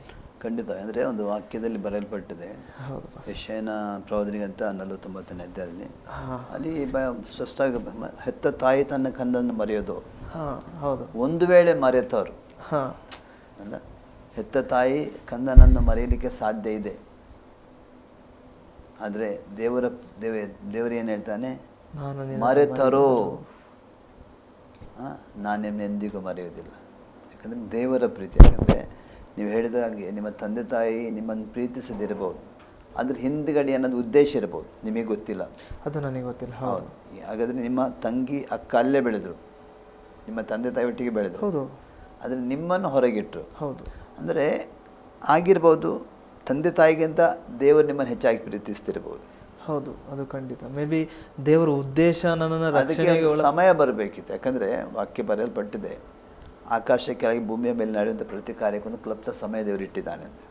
ಹೌದು ಅಲ್ಲ, ಅಂದರೆ ನಮ್ಮ ಒಬ್ಬೊಬ್ಬರ ಜೀವಿತದಲ್ಲಿ ಒಂದು ಸಮಯ ದೇವರು ಇಟ್ಟಿದ್ದಾನೆ. ಆ ಸಮಯಕ್ಕೆ ಸರಿಯಾಗಿ ಆತನ ನಡೆಸುವಂಥದ್ದು. ನಮಗೇನಾಗ್ತದೆ, ನಾವು ಏನಾಗಿದೆ, ಏನು ಮಾಡ್ತಾರೆ ನನ್ನನ್ನು ಅಲ್ಲ. ಆದರೆ ದೇವರು ಯಾರನ್ನು ಆರಿಸಿಕೊಂಡಿದ್ದಾರೆ. ವಾಕ್ಯ ಪೌಲನು ಹೇಳ್ತಾನೆ, ಜಗತ್ತುತ್ಪತ್ತಿಗೆ ಮುಂಚೆನೇ ಕ್ರಿಸ್ತನಲ್ಲಿ ನನ್ನನ್ನು ಆರಿಸಿಕೊಂಡಿದ್ದಾನಂತ. ಹೌದು ಅಲ್ಲ. ನೋಡಿ, ಎಷ್ಟೋ ಜನ ನಿಮ್ಮ ಮುಂದೆ ನಿಮ್ಮ ಜೊತೆಯಲ್ಲಿ ಕಲಿತವರು, ನಿಮ್ಮ ವಿದ್ಯಾಭ್ಯಾಸ ಮಾಡಿದವರು, ಖಂಡಿತ ಯಾರಿಗೆ ಆ ಪ್ರೀತಿ ಸಿಗಲಿಕ್ಕಿಲ್ಲ. ಅದು ಖಂಡಿತ ಅಲ್ಲ. ಇರ್ಬೋದು, ಎಷ್ಟು ಸಾವಿರ ಜನರೊಂದು ಮಕ್ಕಳೊಂದಿಗೆ ನೀವು ಫಸ್ಟ್ ಸ್ಟ್ಯಾಂಡರ್ಡ್ ಬಂದಿದ್ದಾರೆ ಅಲ್ಲ. ಆದರೆ ದೇವರು ನಿಮ್ಮನ್ನು ಆರಿಸಿಕೊಂಡ ನಿಮಿತ್ತವಾಗಿ ಇಂಥ ಕೆಲವು ಅನುಭವದಲ್ಲಿ ನಿಮ್ಮನ್ನು ದಾಟಿಸಿ ಬಂದ ದೇವರು. ಯಾಕಂದರೆ ತಾಯಿ ಗರ್ಭದಲ್ಲಿರುವಾಗಲೇ ನಿಮ್ಮನ್ನು ನೋಡಿದ್ದಾನೆ. ಅದು ಹೌದು, ಖಂಡಿತ. ವಾಕ್ಯ ಹೇಳ್ತದಲ್ಲ 139 ಕೀರ್ತನೆಯಲ್ಲಿ. ಆದರೆ ಅದು ಪ್ರೀತಿ ಎಷ್ಟಂದರೆ ನೋಡಿ, ಎಲ್ಲ ನಿಮ್ಮನ್ನು ಬಿಟ್ಟರೂ ಕೂಡ ದೇವರು ನಿಮ್ಮ ಮೇಲೆ ಅದನ್ನು ದೃಷ್ಟಿ ಇದ್ದ ನಿಮಿತ್ತವಾಗಿ ಹೌದು ನೀವು ಬೆಳೆದು ಬಂದ್ರಿ ಅಲ್ಲ, ಕಡೆಗಾದ ಪ್ರೀತಿ ಹತ್ತಿರ ನೀವು ಬಂದ್ರಿ. ಖಂಡಿತ. ಆ ಪ್ರೀತಿ ಯಾವ ರೀತಿ ನಾನು ಮಾರ್ಪಡಿಸ್ತಂದರೆ, ಸುಮಾರು ಅಲ್ಲಿಂದ ನಾನು ಒಂದು ನವಂಬರ್ ತಿಂಗಳು ಬಂತು, ಆಗಸ್ಟಿಂದ ನವಂಬರ್ ಬಂದಾಗ ನನ್ನ ಪಾಸ್ಟ್ರು ನನ್ನ ಹತ್ರ ಕೇಳಿದರು. ಪಾಸ್ಟ್ರು ಕೇಳೋದಕ್ಕಿಂತ ಸಭೆಯಲ್ಲಿ ದೀಕ್ಷಾ ಸ್ನಾನದ ಬಗ್ಗೆ ಮಾತಾಡ್ತಾ ಇದ್ರು. ದೀಕ್ಷಾ ಸ್ನಾನದ ಬಗ್ಗೆ ಮಾತಾಡ್ತಿರ್ಬೇಕಾದ್ರೆ ನಾನು ಒಬ್ಬ ವಿಶ್ವಾಸಿ ಹತ್ರ ಕೇಳಿ, ಅದಂದ್ರೆ ಏನು, ಅದೇನು ಅಂತ ಅವ್ರು ಹೇಳಿದರು. ಹಂಗೆ ಸ್ವಲ್ಪ ಅವ್ರಿಗೆ ಗೊತ್ತಿದ್ದ ಮಟ್ಟಿಗೆ ಹೇಳಿದರು. ನಾನು ಪಾಸ್ಟ್ರ್ ಬಳಿ ಹೋಗ್ಬಿಟ್ಟು, ಪಾಸ್ಟ್ರ್ ನನಗೆ ಕೂಡ ದೀಕ್ಷಾ ಸ್ನಾನ ಕೊಡಿಸಿ ಅಂತ ಹೇಳಿದೆ. ದೀಕ್ಷಾ ಸ್ನಾನ ಕೊಡಿಸಿ ಅಂದಾಗ, ಅಲ್ಲಪ್ಪ ನಿನ್ನ ಮನೇಲಿ ಏನಾರು ತೊಂದರೆ ಆದರೆ ಏನು ಕತೆ, ಏನು ಹೇಗೆ ಅಂದರು. ಅವರು ಮತ್ತೆ ಕೇಳಿದರು. ನಾನು ಹೇಳಿದೆ, ತೊಂದರೆ ಅಂಥದ್ದು ಏನಿಲ್ಲ, ಅದ್ಯಾಕೆ ತೊಂದರೆ ಆಗತ್ತೆ, ನಾನು ಅಲ್ಲಿ ತೊಗೊಳ್ಳೋದು, ನಮ್ಮ ಮನೆಯವ್ರೇನು ಬರಲ್ವಲ್ಲ ತೊಗೊಳಕ್ಕೆ ಅಂದೆ. ಅದಕ್ಕೆ ನಾನು ಕೇಳಿದೆ, ಆಯಿತು ದೀಕ್ಷಾ ಸ್ನಾನ ಅಂದರೆ ಏನು, ಫಸ್ಟ್ ನನಗೆ ಅದ್ರ ಬಗ್ಗೆ ಹೇಳಿದಾಗ, ದೀಕ್ಷಾ ಸ್ನಾನ ಅಂದರೆ ಏನಿಲ್ಲ, ಕರ್ತನ ಮರಣದಲ್ಲಿ ನಾವು ಪಾಲುಗಾರಿಕೆ ಹೊಂದ್ಕೊಳ್ಳೋದಪ್ಪ ಅಷ್ಟೇ ಅಂದ್ರೆ. ಅದಕ್ಕೆ ನಾನು ಹೇಳಿದೆ, ಮತ್ತು ಹಾಗಿದ್ಮೇಲೆ ದೀಕ್ಷಾ ಸ್ನಾನದ ನನಗೆ ವೈಯಕ್ತಿಕ ಅಲ್ಲ, ನನಗೋಸ್ಕರ ಯೇಸು ಶಿಲುಬೆಯಲ್ಲಿ ಸತ್ತಿರಬೇಕಾದ್ರೆ, ಮರಣವನ್ನು ಹೊಂದಿರಬೇಕಾದ್ರೆ ಅದರಲ್ಲಿ ನಾನು ಪಾಲುಗಾರಿಕೆಯನ್ನು ಹೊಂದೋದು ಅದು ನನ್ನ ಕರ್ತವ್ಯ, ಅದನ್ನು ನಾನು ಮಾಡಲೇಬೇಕಾಗಿದೆ, ನಾನು ಮಾಡ್ತೀನಿ, ಯಾರನ್ನ ಯಾಕೆ ಕೇಳ್ತೀರಾ, ಏನೂ ಆಗಲ್ಲ. ಹಂಗೆ ಒಂದು ಕ್ಷಣ ಏನಾದರೂ ಘಟನೆಗಳು ಬಂದರು ಸಹಿತ, ಕಹಿಯಾದ ಘಟನೆಗಳು ಬಂದರೂ ನಾನು ಅದನ್ನು ಎದುರಿಸ್ತೀನಿ ಅಂತ ಹೇಳಿದೆ. ನವಂಬರ್ 27ನೇ ತಾರೀಕಿನಂದು ಇದೇ ಇಲ್ಲಿ ಬ್ರಹ್ಮಾವರದಲ್ಲಿ ನಮ್ಮದು ಬ್ಯಾಪ್ಟಿಸಮ್ ಆಯಿತು.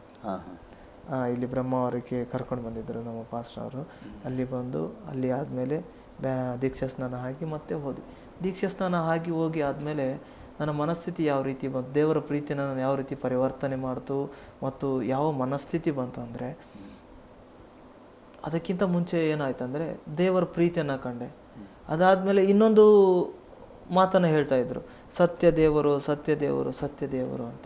ಸತ್ಯ ದೇವರು ಅಂತ ಅನ್ಬೇಕಾದ್ರೆ ಮತ್ತು ನನ್ನ ತಲೆಯಲ್ಲಿ ಬಂದಿದ್ದು ಸುಳ್ಳ. ಹೀಗಿರಬೇಕಾದ್ರೆ ನಾನು ಸ್ಟಾರ್ಟಿಂಗು ಸ್ವೀಕರಿಸಿದೆ ಕರ್ತನನ್ನ ಅಂತ ಹೇಳಿದ್ನಲ್ಲ ಪಾಸ್ಟರ್, ಅವತ್ತಿನಿಂದ ನಾನು ಏನು ಪ್ರಾರಂಭ ಮಾಡಿದೆ ಅಂದರೆ, ಭಗವದ್ಗೀತೆ ಓದಲಿಕ್ಕೆ ಪ್ರಾರಂಭ ಮಾಡಿದೆ, ಕುರಾನ್ ಓದಲಿಕ್ಕೆ ಪ್ರಾರಂಭ ಮಾಡಿದೆ, ಈ ಬೈಬಲನ್ನು ಸಹಿತನೂ ಪ್ರಾರಂಭ ಮಾಡಿದೆ. ಏನಂದರೆ ಮೇನ್ ವಿಚಾರಗಳನ್ನು ನಾನು ಓದಲಿಕ್ಕೆ ಪ್ರಾರಂಭ ಮಾಡಿದೆ. ಓದ್ತಾ ಓದ್ತಾ ಓದ್ತಾ ಬಂದಾಗ ಒಂದೇ ಒಂದು ವಿಚಾರ ಕೊನೆಗೆ ನನಗೆ ಕನ್ಕ್ಲೂಷನ್ ಸಿಕ್ತು. ಕ್ರಿಸ್ತನೇ ಈ ಲೋಕದ ರಕ್ಷಕನಾಗಿ ಈ ಲೋಕದ ಪಾಪ ಈ ಲೋಕದ ಮಾನವರನ್ನ ಪಾಪದಿಂದ ಬಿಡಿಸ್ಲಿಕ್ಕೆ ಬಂದಿರತಕ್ಕಂಥ ದೇವರ ಆತನೊಬ್ಬನೇ ಅಂತೇಳಿ ಗೊತ್ತಾಯಿತು. ಆ ಮೂರು ನಾನು ಟ್ಯಾಲಿ ಮಾಡಿ ಓದಿ ಉಲ್ಲೇಖ ನೋಡಿದಾಗ ಅದರಲ್ಲಿ ಒಂದು ಸತ್ಯ ಕಂಡುಕೊಂಡೆ, ಯೇಸುವೇ ಸತ್ಯ ಅನ್ನೋದನ್ನು. ಅದಾಗಿ 3 ತಿಂಗಳಾಯಿತು. ಬ್ಯಾಪ್ಟಿಸಮ್ ಆದ ನಂತರ ನಾನು ಬಂದಿದ್ದ ಉದ್ದೇಶ ಚನ್ನಗಿರಿಗೆ ಪ್ಯಾರಾಮೆಡಿಕಲ್ ಮಾಡಿ ನನ್ನ ಮನೆಯವ್ರು ಏನು ಮಾತಾಡಿದ್ದಾರಲ್ಲ ಅವ್ರ ಎದುರಿಗೆ ನಾನು ಏನೋ ಅಂತ ತೋರಿಸ್ಬೇಕು, ನಾನು ಒಂದು ಏನೋ ಜಾಬಲ್ಲಿರಬೇಕು, ನನ್ನ ಜೀವನ ಸೆಟ್ಲ್ ಮಾಡ್ಕೋಬೇಕು ಅಂತ ನಾನು ಆ ಒಂದು ಆಲೋಚನೆಯಿಂದ ಬಂದವನು. ಆದರೆ ಬ್ಯಾಪ್ಟಿಸಮ್ ಆಯಿತು. ಬ್ಯಾಪ್ಟಿಸಮ್ ಆದ ತಕ್ಷಣ ನನ್ನ ಮನಸ್ಸು ವಿದ್ಯಾಭ್ಯಾಸದ ಕಡೆಗೆ ಸ್ವಲ್ಪ ಕಡಿಮೆ ಆಗ್ತಾ ಬಂತು. ವಿದ್ಯಾಭ್ಯಾಸದ ಕಡೆಗೆ ಜಾಸ್ತಿ ನನ್ನ ಮನಸ್ಸು ಎಳಿಲಿಲ್ಲ. ಪಾಸ್ಟ್ ಇಲ್ಲಿ ಏನು ಮಾಡ್ತಿದ್ದರೆ, ನಾನು ಫ್ರೀ ಇದ್ದಾಗೆಲ್ಲ ಅವ್ರು ನನ್ನ ಜೊತೆ ಅವ್ರ ಜೊತೆ ನಾನು ಕರ್ಕೊಂಡು ಹೋಗೋರು ಸೇವೆಗೆ. ಅವ್ರು ಕರ್ಕೊಂಡು ಹೋಗ್ತಾ ಇರಬೇಕಾದ್ರೆ ನನಗೆ ಡೈಲಿ ಒಂದು ಹುಚ್ಚು ಪ್ರಾರಂಭವಾಯಿತು. ಇದೆಲ್ಲ ಈಗ ನೋಡಿ, ನೀವು ಈಗ ದೀಕ್ಷಾ ಸ್ನಾನ ಯೇಸು ಸ್ವಾಮಿಯನ್ನು ರಕ್ಷಕ ಅಂಗೀಕಾರ ಮಾಡಿದ್ರಿ. ಹೌದು. ನಂತರ 3 ತಿಂಗಳಲ್ಲಿ ದೀಕ್ಷಾ ಸ್ನಾನ ಮಾಡಿಕೊಂಡು. ಹೌದು. ಇದು ಯಾವುದು ವಿಚಾರ ನಿಮ್ಮ ಮನೆಯವರಿಗೆ, ನನ್ನ ಕುಟುಂಬದವ್ರಿಗೆ ಯಾರಿಗೂ ಗೊತ್ತಿಲ್ಲ. ನೀವು ಹೇಳಲಿಲ್ಲ? ನಾನು ಹೇಳಲಿಲ್ಲ. ಅದು ಯಾಕೆ ಹೇಳಲಿಲ್ಲ ಅಂದರೆ, ಅಲ್ಲೇ ಸಭೆಯಲ್ಲಿ ಹೇಳಿದರು, ನಾನಾಗಿ ಹೋಗಿ ಹೇಳೋದಾದರೆ ಏನು ಪರಿಣಾಮ ಆಗ್ತದೆ, ಅವ್ರು ಏನು ತಿಳ್ಕೊಂಬಿಡ್ತಾರೆ, ನೀನು ಮತಾಂತರ ಆಗ್ಬಿಟ್ಟಿದೆ ಅಂತ ತಿಳ್ಕೊಂಬಿಡ್ತಾರೆ ಅಂತೇಳಿ ಅದಕ್ಕೆ ನಾನು ಹೇಳಲಿಲ್ಲ. ಇನ್ನೊಂದು ನಾನು ಏನು ಕಾಯ್ತಿದ್ದೆ ಅಂದರೆ, ಈ ವಿಚಾರ ನಾನು ಹೇಳೋದಲ್ಲ, ಅವ್ರಿಗೆ ಗೊತ್ತಾಗಬೇಕು. ದೇವರು ಯಾವ ರೀತಿ ಗೊತ್ತು ಮಾಡ್ತೀವೋ ನನಗೆ ಗೊತ್ತಿಲ್ಲ, ಅವ್ರಿಗೆ ಗೊತ್ತಾಗಲಿ. ಮತ್ತು ಇನ್ನೊಂದು ವಿಷಯ ಕೇಳ್ತೇನೆ. ಈಗ ನೀವು ಸ್ಕೂಲ್ ಓದ್ತಿದ್ರಿ, ನೀವು ಕಾಲೇಜೆಲ್ಲ ಮಾಡಿದ್ರಿ. ಹೌದು. ಈಗ ನಿಮ್ಮ ಕಾಲೇಜಲ್ಲಿ ನಿಮ್ಮ ಆ್ಯಕ್ಟಿವಿಟೀಸ್ ಹೇಗಿತ್ತು? ಅಂದರೆ ಯಾವ ರೀತಿ? ಪಾಠದಲ್ಲ ಆಗಿರ್ಬೋದು. ಅನೇಕ ಮಕ್ಕಳು ಕೆಲವು ನಾವು ನೋಡ್ತೇವೆ ರೌಡಿಸಮ್ ಮಾಡ್ತಾರೆ, ಸ್ಮೋಕ್ ಮಾಡ್ತಾರೆ, ಡ್ರಿಂಕ್ಸ್ ಮಾಡ್ತಾರೆ, ಬೇರೆ ಬೇರೆ ಬೇರೆ ಆ್ಯಕ್ಟಿವಿಟೀಸಲ್ಲಿ ಇರ್ತಾರೆ ಈ ಕಾಲೇಜ್ ಟೈಮಲ್ಲಿ. ನಿಮ್ಮದು ಅದು ಹೇಳೋದೇನು, ಅದು ಏನು ಹೇಳೋದಂದರೆ, ನಾನು ಮೆಡಿಕಲ್ ಬರೋದಕ್ಕಿಂತ ಮುಂಚೆ ನಾನು ಕೂಡ ಏನಂದರೆ ನಮ್ಮ ತಂದೆ ತಾಯಿ ಹಣದ ಇದರಲ್ಲಿ ಬೆಳೆಸಿದ್ರಲ್ಲ, ಹಾಗಾಗಿ ನಾನು ಕೂಡ ಸ್ಮೋಕ್ ಮಾಡ್ತಿದ್ದೆ. ಯಾವಾಗ ನಾನು ಸುಮಾರು 9ನೇ ತರಗತಿ ಇದ್ದಾಗಲೇ ಸ್ಮೋಕ್ ಕಲ್ತಿದ್ದೆ. 9ನೇ ತರಗತಿ ಇದ್ದಾಗಲೇ ನಾನು ಏನು ವೈನನ್ನು ಕುಡಿಯೋದು ಕಲ್ತಿದ್ದೆ. ಆ ವಯಸ್ಸಿನಲ್ಲಿಯೇ ಏನೋ ತಂಬಾಕು ಹಾಕೋದು ಕಲ್ತಿದ್ದೆ. ಎಲ್ಲವನ್ನ ಕಲಿತು ಮತ್ತೆ ಏನು, ಅದು ಅಲ್ಲದೆ ನಾವು 10ನೇ ತರಗತಿಗೆ ಬಂದಾಗ ಅಲ್ಲಿ ಸ್ವಲ್ಪ ಜನ ಮಧ್ಯದಲ್ಲಿ ಅಲ್ಲಿ ಧಾರವಾಡ ಮತ್ತು ಆ ಬೆಳಗಾಂ ಮಧ್ಯದಲ್ಲೆಲ್ಲ ಗಾಂಜಾ ಸೇಲಿಂಗ್ ನಡೀತಾ ಇತ್ತು. ಆ ಗಾಂಜಾ ಸೇಲಿಂಗನ್ನು ನಾವುಗಳು ಮೀಡಿಯೇಟರ್ ಆಗಿಬಿಟ್ಟು ನಾವು ಅದರದ್ದು ಸ್ವಲ್ಪ ಹಣ ತಗೊಂಡು ಅವರಿಗೆ ಸ್ವಲ್ಪ ಕೊಟ್ಬಿಟ್ಟು ಈ ಥರ ಗಾಂಜಾ ಕೂಡ ಸೇಲ್ ಮಾಡ್ತಾಯಿದ್ವಿ. ಈ ರೀತಿ ಇದ್ದಾಗ ನಾನು ಕರ್ತನನ್ನು ಸ್ವೀಕರಿಸೋದಕ್ಕಿಂತ ಹಿಂದಿನ ದಿನ ಕೂಡ ಅದೇ ಹಾಸ್ಟೆಲಲ್ಲೇ ನಾನು ಸಿಗರೇಟ್ ಸೇದಿದ್ದೆ. ಸುವಾರ್ತೆ ಯಾವಾಗ ನಾನು ಕೇಳಿದ್ನೋ, ಯಾವಾಗ ನಾನು ರಕ್ಷಕನನ್ನಾಗಿ ಸ್ವೀಕರಿಸಿದ್ನೋ, ಅವತ್ತಿನ ನಂತರ ಅದರ ಕಡೆಗೆ ನನ್ನ ಗಮನನೇ ಹೋಗಲಿಲ್ಲ. ನನಗೆ ಆಶ್ಚರ್ಯ ಆಯಿತು ಪಾಸ್ಟರ್, ಸ್ವಲ್ಪ ದಿವಸ ಆದಮೇಲೆ. ಇದನ್ನೆಲ್ಲ ಎಷ್ಟೋ ಜನರು ಅದನ್ನೆಲ್ಲ ತ್ಯಜಿಸ್ಲಿಕ್ಕೆ ಎಷ್ಟು ಪ್ರಯಾಸ ಪಡ್ತಾರೆ. ಆದರೆ ನನ್ನ ಮನಸ್ಸಲ್ಲಿ ಅದು ಬರಲಿಲ್ಲ, ನಾನಾಗಿ ಬಿಡಬೇಕಂತ. ಆದರೆ ನನ್ನ ಮನಸ್ಸು ಅದನ್ನು ಒಂದಿವಸನೂ ನೆನಪಿಸಲಿಲ್ಲ. ಆ ರೀತಿ ಅದನ್ನು ನಾನು ಯಾವಾಗ ಸ್ವೀಕರಿಸಿದನೋ ಅವತ್ತೇ ಎಲ್ಲವೂ ಕೊನೆಗೊಳ್ತು. ಖಂಡಿತ. ಯಾಕಂದರೆ ಅಲ್ಲಿ ಒಂದು ಬೈಬಲನ್ನು ವಾಕ್ಯ ಹೇಳ್ತದೆ. ಹೌದು. 2 ಕೊರಿಂಥ 5:17. ಅಂದರೆ ಎಂಥ ಪಾಪದ ಜೀವನ ನಮ್ಮದು ಇದು ಕೂಡ, ಯಾವ ಪಾಪದಲ್ಲಿ ಜೀವಿಸ್ತಿದ್ರು ಕೂಡ ಹೌದು ಆಗಿರ್ಬೋದು. ಒಬ್ಬನ ವ್ಯಭಿಚಾರಿ, ಒಬ್ಬನ ಕಳ್ಳ, ಒಬ್ಬನ ಸುಳ್ಳ, ಒಬ್ಬನ ಅತ್ಯಾಚಾರಿ, ಒಬ್ಬನ ದರೋಡೆಕೋರ ಅಥವಾ ಕೊಲೆಗಾರ, ಮಂತ್ರಗಾರ, ಏನಾದರೂ ಕೂಡ ಒಬ್ಬನು ನಿಜವಾಗಿ ಅವನ ಒಳಗೆ ಒಂದು ಪಶ್ಚಾತ್ತಾಪ ಬಂದರೆ, ಒಂದು ಮಾನಸಾಂತರ ಅವನಲ್ಲಿ ಉಂಟಾದರೆ, ಆತನ ಅದರೊಂದಿಗೆ ಯೇಸು ಸ್ವಾಮಿನ ಸ್ವೀಕಾರ ಮಾಡಿದ್ರೆ ಅವನ ದೇವರು ಚೇಂಜ್, ಅವನ ಜೀವಿತ ದೇವರು ಚೇಂಜ್ ಮಾಡ್ತಾನೆ. ಅದಕ್ಕೆ ವಾಕ್ಯದಲ್ಲಿ ಬರೆಯಲ್ಬಿಟ್ಟರೆ, ಒಬ್ಬನನ್ನು ಕ್ರಿಸ್ತನಲ್ಲಿ ಇರುವುದಾದರೆ ಆತನ ನೂತನ ಸೃಷ್ಟಿ ಆಗ್ತಾನೆ ಅಲ್ಲ, ಹಳೆದೆಲ್ಲ ಹೋಯ್ತು. ಹೌದು. ಆ ವಿಚಾರದಲ್ಲಿ ನೋಡೋದಾದರೆ ಸುಮಾರು 1 ತಿಂಗಳು ನಾನು ಪಶ್ಚಾತ್ತಾಪ ಪಟ್ಟೆ. 1 ತಿಂಗಳು ಸತತವಾಗಿ ನಾನು ಕಣ್ಣೀರು ಹಾಕ್ತೆ ದೇವ್ರ ಮುಂದೆ. ದೇವ್ರು ನನಗೆಲ್ಲ ಇಷ್ಟು ಮಾಡಿರಂದ್ಮೇಲೆ ನಾನು ಇಷ್ಟೆಲ್ಲ ಮಾಡಿಬಿಟ್ಟಿದ್ದೆ, ನಾನು ಪಾಪಿ ಆಗಿಬಿಟ್ಟೆ. ನನಗೆ ಈ ವಿಚಾರ ಮೊದಲೇ ಗೊತ್ತಿರೋ, ಅದು ಕೈಯನ್ನೇ ಆಗ್ತಿರ್ಲಿಲ್ವಲ್ಲ. 1 ತಿಂಗಳು ಕಣ್ಣೀರು ಹಾಕಿದೆ, ದೇವ್ರ ಹತ್ರ ಪಶ್ಚಾತ್ತಾಪ ಪಟ್ಟು ಬಿಟ್ಟೆ. ಅದಾಗಿದ ತಕ್ಷಣ ಮತ್ತೆ ಅದೇ ಪ್ಯಾರಾಮೆಡಿಕಲ್ ಕಾಲೇಜಲ್ಲಿ ಹಿಂದಿನ ಮನುಷ್ಯನಾಗಿರಲಿಲ್ಲ ನಾನು. ಜೀವನ ಬದಲಾಯಿತು. ಅಲ್ಲಿ ಸ್ನೇಹಿತರೊಟ್ಟಿಗೆ ಮೃದುವಾದ ಸ್ವಭಾವದಿಂದ ವರ್ತನೆ ಮಾಡೋದು, ಕ್ಲಾಸ್ನಲ್ಲಿ ಸ್ವಲ್ಪ ಇನ್ನೂ ಹೆಚ್ಚಾದ ಜ್ಞಾನ ಬಂತು ನನಗೆ, ಓದೋ ಆಸಕ್ತಿ ಬಂತು. ಓದೆ. ಬ್ಯಾಪ್ಟಿಸಮ್ ಆದ ತಕ್ಷಣ ಸ್ಟಾರ್ಟಿಂಗ್ ಬಂದಾಗ ಓದ್ತಕ್ಕಂಥ ಒಂದು ಹುಮ್ಮಸ್ಸು, ಓದ್ತಕ್ಕಂಥ ಒಂದು ಆಸೆ ಇದ್ದಿದ್ದು, ಬ್ಯಾಪ್ಟಿಸಮ್ ಆದ ತಕ್ಷಣ ಅದು ಕ್ರಮೇಣ ಕಡಿಮೆ ಆಗ್ತಾ ಬರ್ತಾ ಇದೆ. ನಾನು ರಾತ್ರಿ ಇಡೀ 2 ಗಂಟೆ ತನಕ ಬುಕ್ಕ ತೆರೆದು ಸ್ಟಡಿ ಮಾಡೋನು, ಅದು ಅಷ್ಟು ಇಂಟ್ರೆಸ್ಟ್ ಹೋಗೇ ಬಿಡ್ತು. ನನ್ನ ಮನಸ್ಸು, ನನ್ನ ಹೃದಯ ಯಾವ ಕಡೆಗೆ ಹೇಳಿತಂದರೆ, ಪಾಸ್ಟ್ರು ಏನು ಡೈಲಿ ಅವತ್ತಿನ ಕರ್ಕೊಂಡು ಹೋಗ್ತಿದ್ರಲ್ಲ, ನಾನು ಸೇವೆಗೆ ಹೋಗ್ಬಿಡೋಣ, ಆ ಕಡೆನೇ ಹೋಗೋಣ. ಅವತ್ತಿನ ಪಾಸ್ಟ್ರು ಸುಮಾರು ಅವತ್ತಿನ ಪ್ರಾರಂಭವಾಗಿದ್ದು ಡೇ ಬೈ ಡೇ ನಾನು ಎಷ್ಟೋ ದಿವಸ ಏನು ಮಾಡ್ತಿದ್ದೆ ಅಂದರೆ, ಅದಾಗಿದ ನಂತರ ಕಾಲೇಜ್ ಬಿಟ್ಟು ಸೇವೆಗೆ ಹೋಗ್ತಿದ್ದೆ. ಕಾಲೇಜ್ ಏನು ಬಿಡು, ಹೋದರೆ ಹೋಗಲಿ, ಅದು ಯಾರಿಗೆ ಬೇಕು, ಸೇವೆಗೆ ಹೋಗ್ತೀನಿ. ಕಾಲೇಜ್ ಬಂಕ್ ಮಾಡಿ ನಾನು ಉಪವಾಸ ಪ್ರಾರ್ಥನೆ ಅಥವಾ ಬೇರೆ ಬೇರೆ ಇನ್ನಿತರೆ ಪ್ರಾರ್ಥನೆಗಳಿಗೆ ಹೋಗ್ತಾ ಇದ್ದೆ ನಾನು. ಮತ್ತು ನನ್ನ ಅಷ್ಟರೊಳಗೆ ನನ್ನ ಜೊತೆ ಆ ಹುಡುಗ ಇನ್ನೂ 3 ಹುಡುಗರನ್ನ ರೆಡಿ ಮಾಡಿದ್ದ. ಟೋಟಲ್ ನಾವು 5 ಜನ ಹುಡುಗರಾಗಿದ್ವಿ. 5 ಜನ ಹುಡುಗರು ನಾವು ಆಲ್ ನೈಟ್ ಪ್ರೇಯರ್ಗೆ ಹೋದರೆ, ನನಗೆ ಸುವಾರ್ತೆ ಹೇಳ್ದವನು ಸಹಿತನೋ ಆ 3 ಜನ ಹುಡುಗರನ್ನ ಕರ್ಕೊಂಡು ಮಧ್ಯಕ್ಕೆ ಎದ್ದು ಬರ್ತಿದ್ದ. ಆದರೆ ನನಗೆ ಆ ಆಸಕ್ತಿ ಇರಲಿಲ್ಲ. ನಾವು ಬೆಳಿಗ್ಗೆ 6 ಗಂಟೆ ತನಕ ಪ್ರಾರ್ಥನೆ ಮಾಡೋಣ, ಈ ಒಂದು ಆಸಕ್ತಿ ಬರೋಕ್ಕೆ ಸ್ಟಾರ್ಟ್ ಆಯಿತು. ಪ್ರಾರಂಭವಾಗಿ ನಾನು ಓದ್ತಕ್ಕಂಥ ಬುಕ್ಕನ್ನು ಕಡಿಮೆ ಮಾಡಿದೆ, ಬೈಬಲನ್ನು ಹೆಚ್ಚಾಗಿ ಓದೋ ಆಸಕ್ತಿ ಬಂತು. ಮೊಬೈಲು ಫ್ರೆಂಡ್ಸ್ ಜೊತೆ ಹರಟೆ ಹೊಡೆಯೋಕ್ಕೆ ಕೂರ್ತಾ ಇದ್ದೆ, ಅದು ಹೋಯಿತು. ನನ್ನ ಬ್ಯಾಪ್ಟಿಸಮ್ ಆದಮೇಲೆ ಪ್ರಾರ್ಥನೆ ಮಾಡೋ ಒಂದು ದಾಹ ಜಾಸ್ತಿ ಬಂತು. ಯಾಕೆ ಅಂದರೆ ಸೇವಕರು ನಾನು ಆಚೆ ಸೇವೆ ಕರ್ಕೊಂಡು ಹೋದ್ರು. ಅಲ್ಲಿ ಹೋದಾಗ ಪಾಸ್ಟ್ರು 1-2 ಸಂಗತಿಗಳನ್ನು ನಾನು ನೋಡಿದೆ. ಒಂದು ಮನೆಗೆ ಹೋದ್ವಿ, ಒಂದು ಊರಿಗೆ ಸಂಜೆ 4 ಗಂಟೆ ಸುಮಾರು ಹೋಗಿ ಆ ಒಬ್ಬ ಸ್ತ್ರೀ ಮನೇಲಿ ಒಬ್ಬರೇ ಇದ್ದರು. ಹೋಗಿ ಕೂತಾಗ, ಏನಮ್ಮ ಚೆನ್ನಾಗಿದ್ದೀರಾ, ಏನು ಮಾಡ್ತಿದ್ದೀರಾ, ಊಟ ಆಯ್ತಾ ಅಂತ ಕೇಳಿದ್ವಿ ಫಸ್ಟ್. ಹೆಂಗಸು, ಸರ್ ಇಲ್ಲ ಸರ್ ಊಟ ಆಗಿಲ್ಲ. ಮನೇಲೆಲ್ಲ ಡಬ್ಬ ಖಾಲಿ, ಸ್ವಲ್ಪ ಹಿಟ್ಟಿದೆ, ಆ ಹಿಟ್ಟಲ್ಲಿ ಮಕ್ಕಳಿಗೆ ಗಂಜಿ ಮಾಡಿಕೊಡ್ತೀನಿ, ಮಧ್ಯಾಹ್ನ ನಾನು ಇಷ್ಟು ಮುದ್ದೆ ತಿಂತೀನಿ ಸರ್. ಗಂಡ ಬೆಳಿಗ್ಗೆ ಹೋದವನು ಸಂಜೆ ಬರ್ತಾನೆ, ಆವಾಗಲೇ ದುಡ್ಡು ಏನಾದರೂ ತಂದರೆ ನಮ್ಮ ಜೀವನ ಇಲ್ಲಕ್ರಿಲ್ಲ.